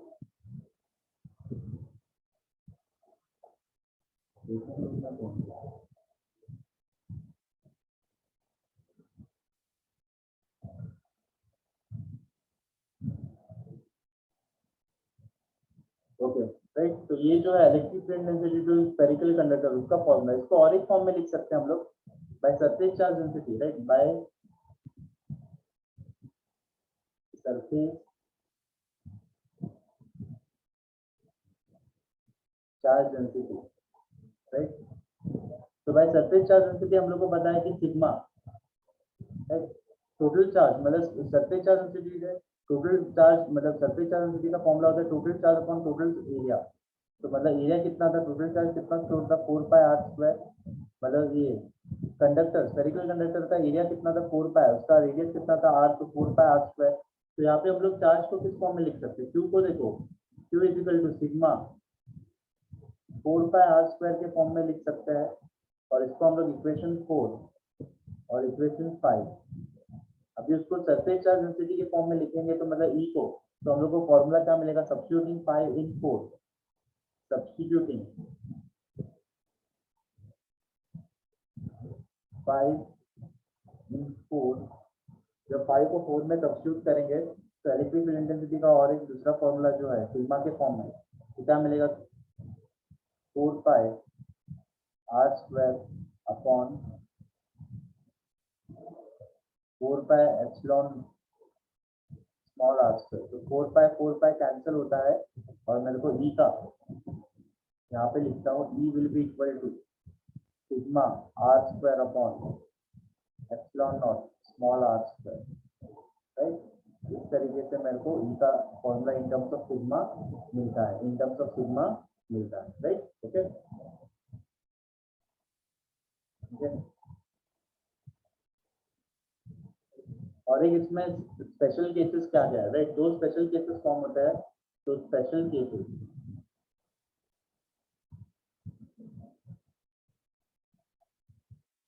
फर्स्ट है electric field intensity on the surface of the sphere. Electric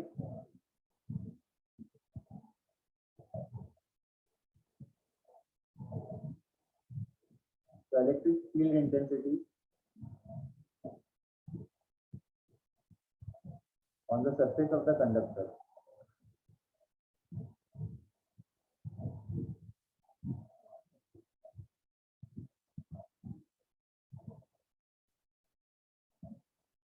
तो अगर सरफेस ऑफ द कंडक्टर में, right, surface of the conductor electric field intensity का फॉर्मूला हम लोग को मिला Q upon 4 pi epsilon naught R square.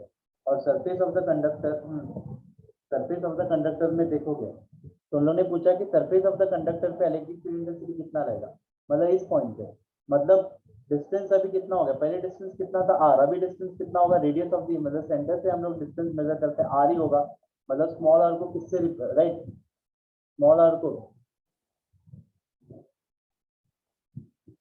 को किससे हम लोग को रिप्लेस करना पड़ेगा, कैपिटल आर से, क्योंकि डिस्टेंस जो है 4 पाई आर स्क्वायर, तो ये फॉर्मूला होगा।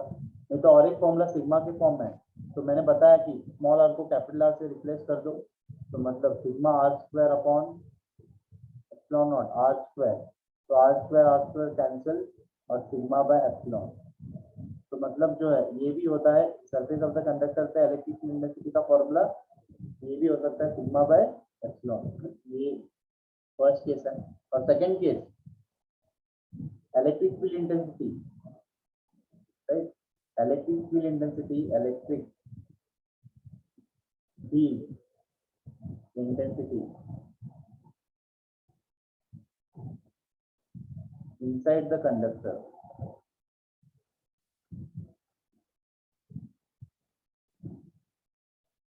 electric field intensity inside the conductor is always zero, याद रखना। E inside किसी भी कंडक्टर के अंदर इनसाइड डी, उसके अंदर इलेक्ट्रिक फील्ड का वैल्यू हमेशा कितना रहता है, जीरो रहता है। कितना रहता है, जीरो रहता है।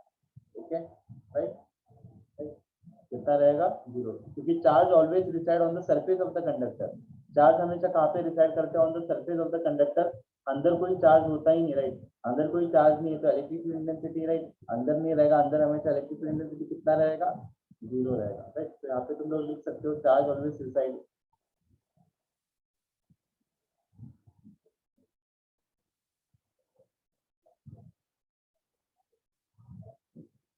On the surface of the conductor.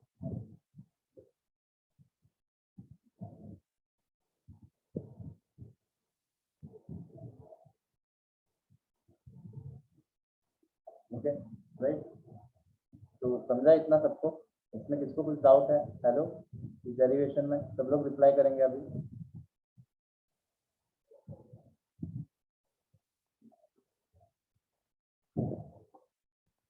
सब लोग रिप्लाई करेंगे।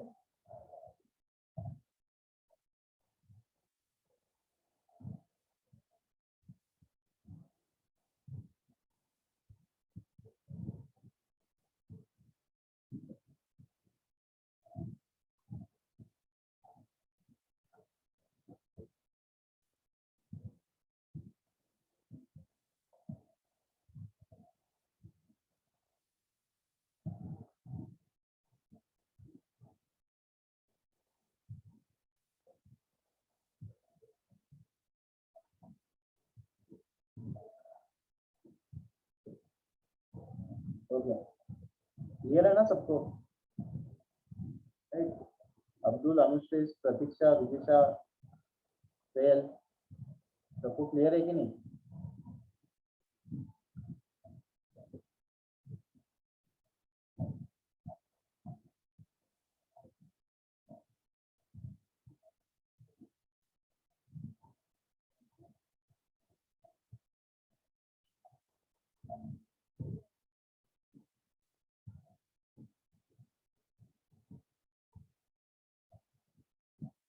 ओके,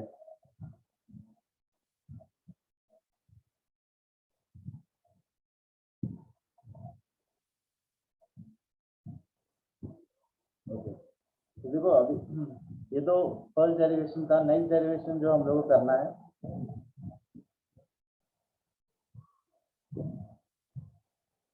ठीक है, तो डिराइव एक्सप्रेशन फॉर, देखो derive an expression for electric field intensity, right, electric field intensity due to positively charge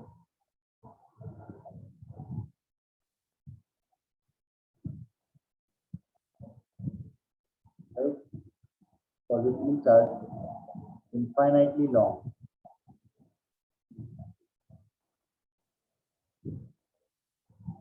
cylindrical conductor.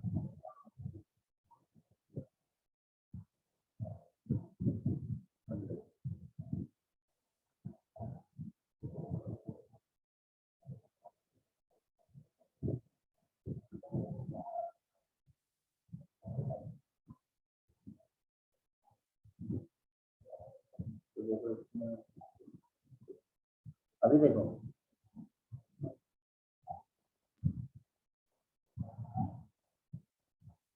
तो अभी हम लोग के पास एक सिलेंडर है, और वो सिलेंडर जो है वो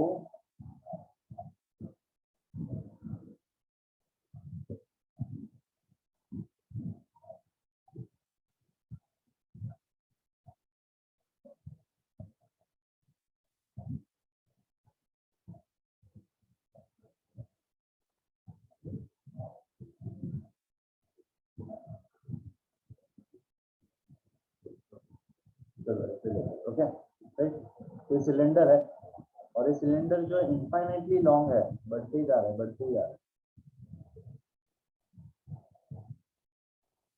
ओके, राइट, इनफाइनाइटली लॉन्ग है। तो और ये सिलेंडर जो है वो positively charge,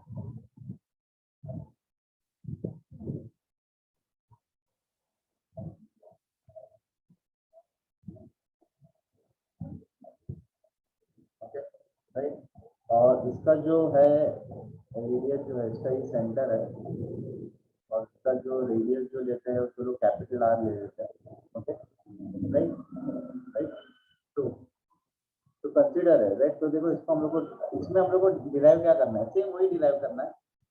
eight a distance, एक पर्टिकुलर इस सिलेंडर के एट सेंटर से एट ए डिस्टेंस आर पे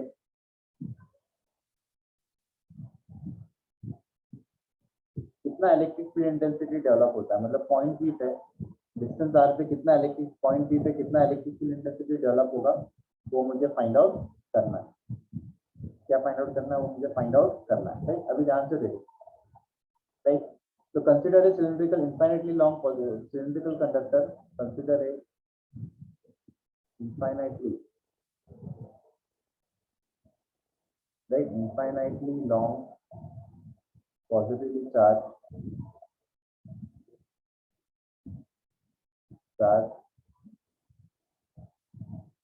positively charged, right, cylindrical conductor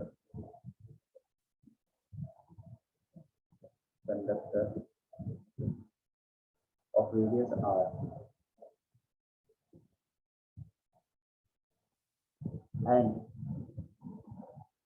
and lambda be the right? Linear charge density of the, and lambda be the linear charge density. Linear charge density of the cylinder. ये linear charge density कितने जन को पता है जरा, right? बताओ linear charge density क्या होता है, किसको, कितने जन को पता है? हेलो, रिप्लाई करो, सब लोग रिप्लाई करेंगे। Linear charge density lambda, sigma और ये, राइट, और ये रो, वॉल्यूम चार्ज डेंसिटी, कितने जन को पता है? राइट, सब लोग रिप्लाई करेंगे। पता है तुम लोग को लैम्बडा क्या होता है, सिग्मा क्या होता है, रो क्या होता है? रिप्लाई करो।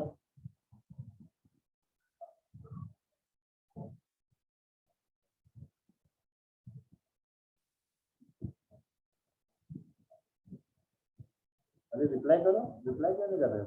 सुनाई दे रहा ना सबको? हेलो, बाकी सब लोग को?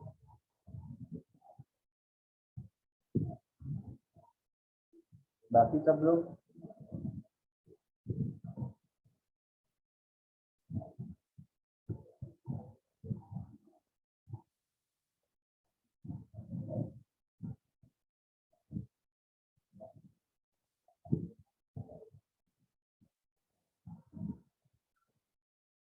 बाकी सब लोग है कि नहीं? स्वेल, बाद में कौन, अनुश्रेष्ठ, रुबिशा, रुबिशा डिस्कनेक्ट हो गई थी, ठीक है। और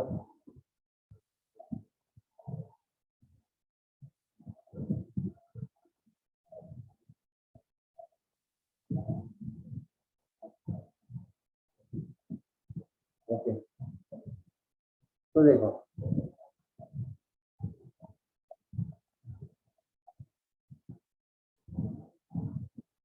लीनियर चार्ज डेंसिटी क्या होता है? देखो ये इनफाइनाइटली लॉन्ग है ना, तो इनफाइनाइटली लॉन्ग है तो इसमें चार्ज भी क्या रहेगा, इनफाइनाइट, राइट? लैम्बडा क्या होता है? Lambda is basically charge per unit length of the conductor,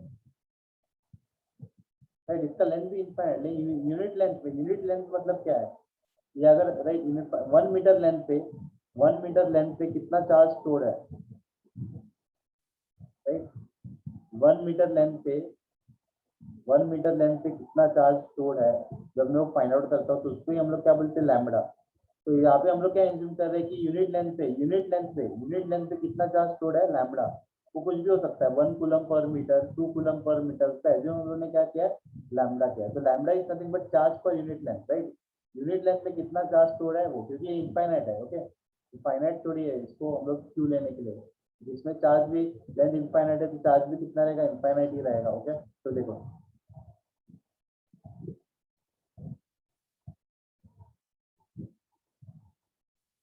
right, तो अभी इसमें भी हम लोग को क्या करना है, to find the electric field intensity,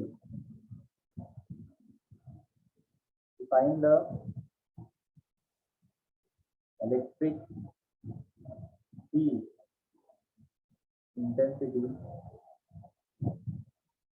at a distance, right, at a distance r from center O, right, right? तो हम लोग को, right, क्या फाइंड आउट करना है, electric field intensity at distance r from center O, consider है, right? तो हम लोग को क्या करना पड़ेगा, कंसीडर है गॉसियन सरफेस, कंसीडर है cylindrical Gaussian surface, cylindrical Gaussian surface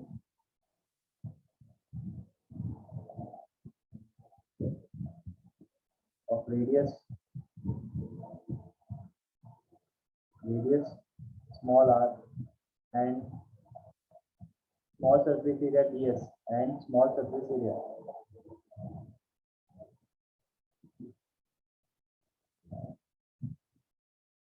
ds at point P। तो यहाँ पे भी मुझे क्या लेना पड़ेगा, एक गॉसियन सरफेस लेना पड़ेगा। अभी देखो गॉसियन सरफेस मैं कैसे लेता हूँ, तो इस, राइट, इस पॉइंट पे मेरे को एक गॉसियन सरफेस लेना पड़ेगा। तो चलो ये गॉसियन सरफेस है, तो ये पॉइंट भी यहाँ पे अज्यूम करो, ठीक है? और वो गॉसियन सरफेस तो यहाँ पे भी, चलो यहाँ से लेके यहाँ तक, ये मेरा गॉसियन सरफेस है। और और यहाँ से लेके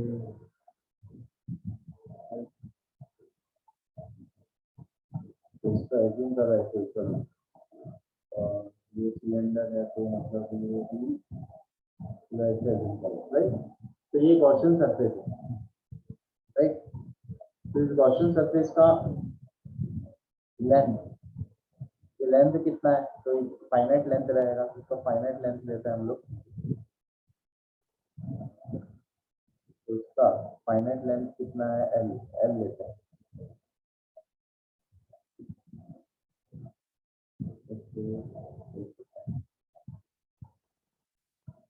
स्मॉल आर, स्मॉल सॉरी, इसमें एल आएगा, ये एल आएगा और ये स्मॉल आर, यहाँ से लेके यहाँ तक का distance small R, okay, right. अभी देखो ये गॉसियन सरफेस है, राइट, this is the Gaussian surface.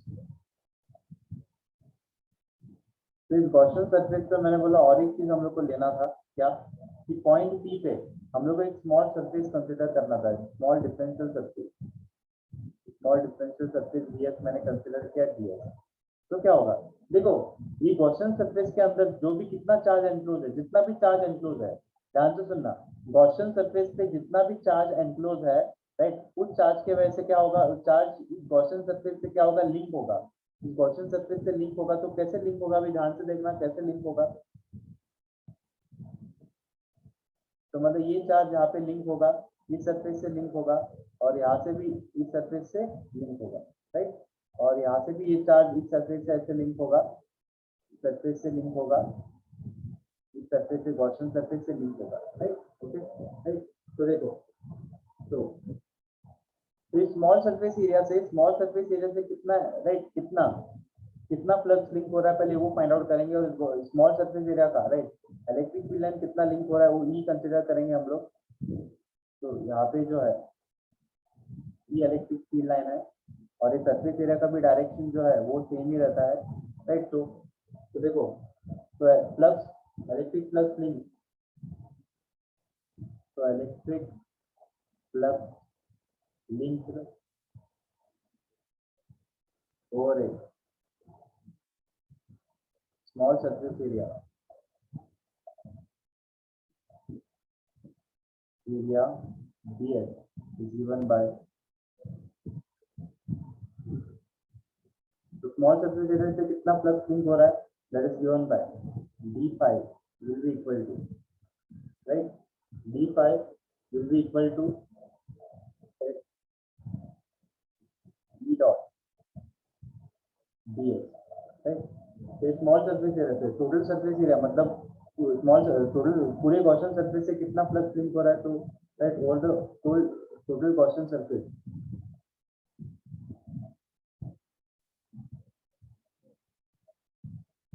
Right, over the total Gaussian surface, तो मेरे को right over the total Gaussian surface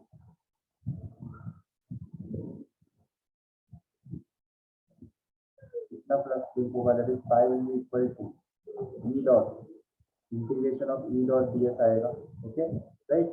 और जब मैं इसको इंटीग्रेट करता हूँ, राइट, जब मैं इसको इंटीग्रेट करता हूँ तो मतलब e तो कांस्टेंट रहेगा, क्योंकि e क्यों कांस्टेंट रहेगा, क्योंकि इस पॉइंट से, राइट, कौन से भी डिस्टेंस से जो फ्लक्स लिंक होगा वो सेम ही रहेगा, तो ये डिस्टेंस सेम है, डिस्टेंस सेम है, डिस्टेंस सेम है, ओके। तो इंटीग्रेशन ऑफ ds, अभी देखो इंटीग्रेशन ऑफ जब ds करेंगे तो फ्लक्स, देखो इंटीग्रेशन से अभी ध्यान से देखना, इंटीग्रेशन जब करेंगे हम लोग, ये जो फ्लक्स जो लिंक हो रहा है, इलेक्ट्रिक फील्ड लाइन जो लिंक हो रहा है, वो गॉसियन सरफेस के मतलब सिलेंड्रिकल सरफेस है, वो सिर्फ कर्व्ड सरफेस से लिंक होगा, वो सिर्फ कर्व्ड सरफेस से लिंक होगा।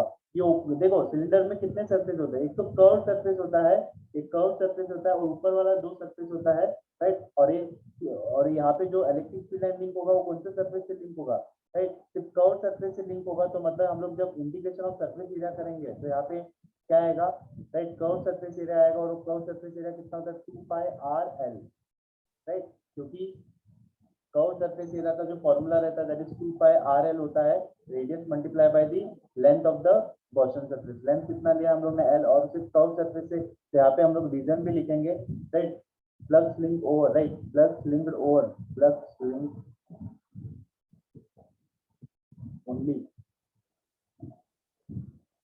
Curve surface area.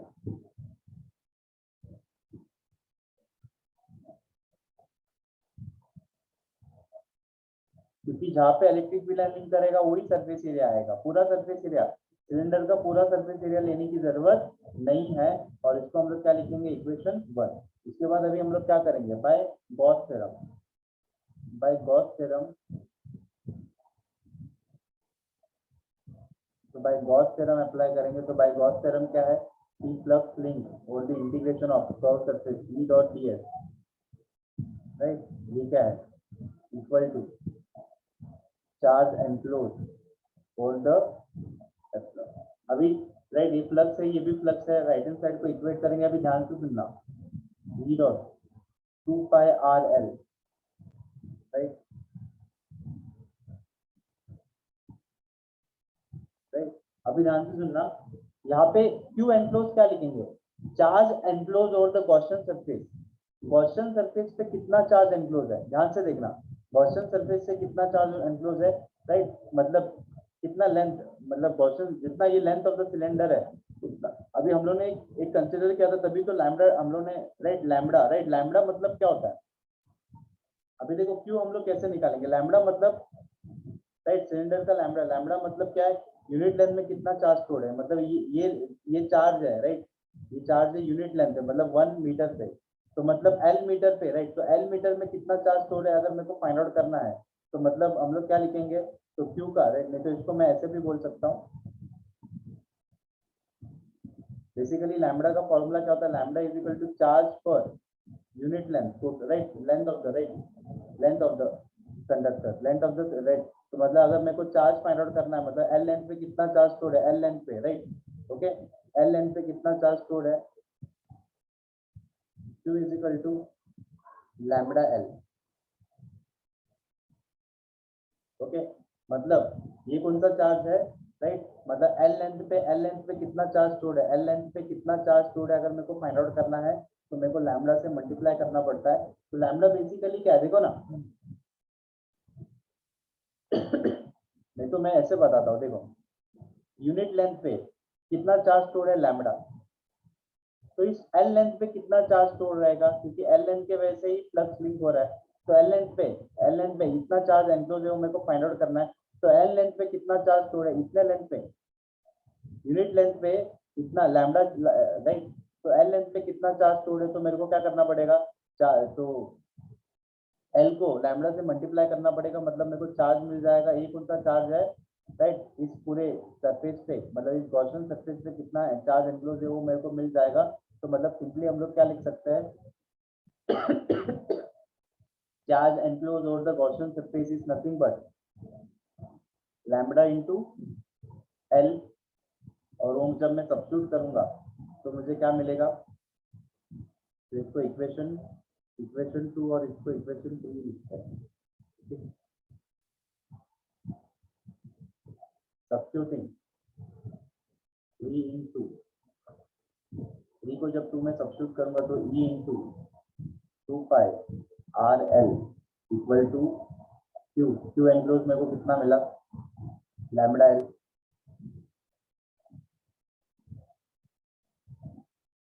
Upon epsilon naught, right, और मेरे को E फाइंड आउट करना है, तो इसमें तो एल एल कैंसिल हो जाएगा, राइट, और मुझे क्या मिलेगा, E will be equal to क्या मिलेगा, that is lambda upon 2 pi epsilon naught R मिलेगा।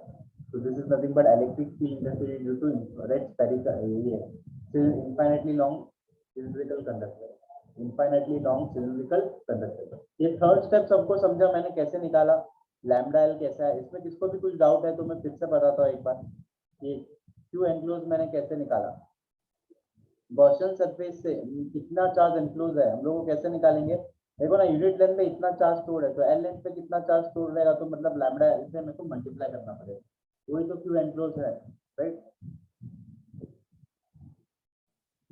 सब लोग रिप्लाई करेंगे, रिप्लाई करो, अभी सब लोग रिप्लाई करेंगे, रिप्लाई करो सब लोग, किसको कुछ डाउट है इसमें,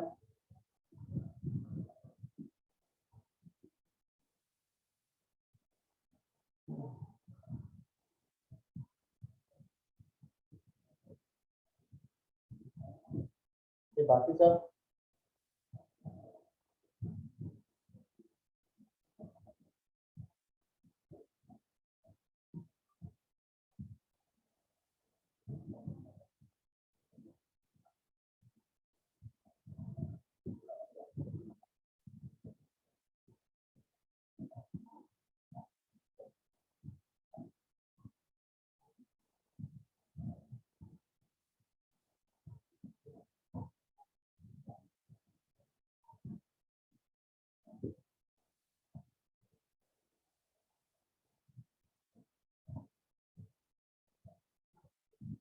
ओके चलेगा। तो यहाँ तक हम लोग ने कंप्लीट किया, 2 डेरिवेशन हम लोग ने किया, राइट। ओके, तो इसमें भी charge on the surface of the cylinder अगर फाइंड आउट करना है, राइट, इसमें भी 2 केसेस है, special cases charge on the right, अरे sorry, electric field intensity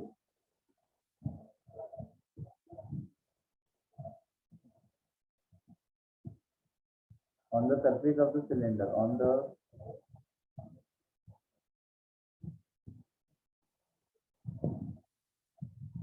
cylinder।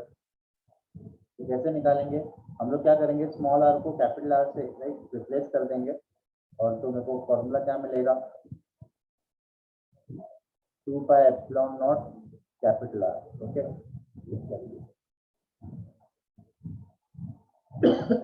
और इसमें भी ई इनसाइड, और सेकंड जो है electric field inside the conductor हमेशा कितना रहता है, 0 रहता है।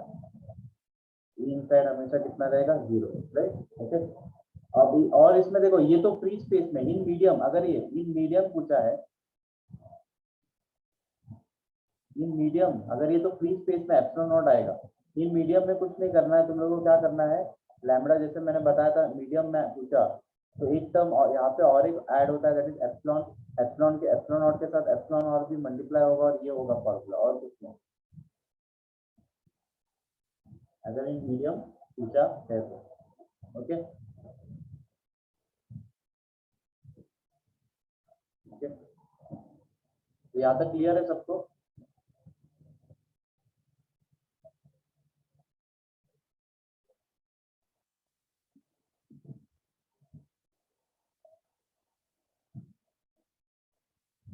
चलेगा। ओके, तो हम लोग ने जो ये इलेक्ट्रोस्टैटिक स्टार्ट किया था,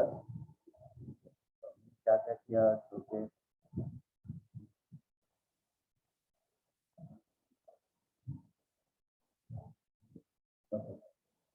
तो चलेगा,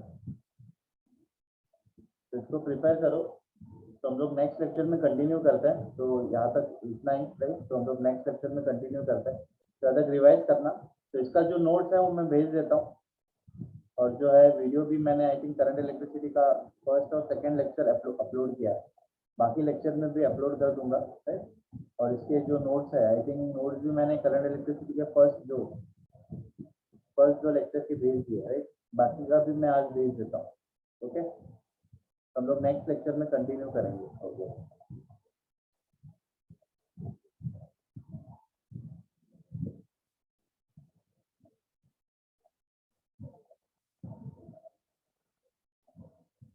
बाय सर। बाय।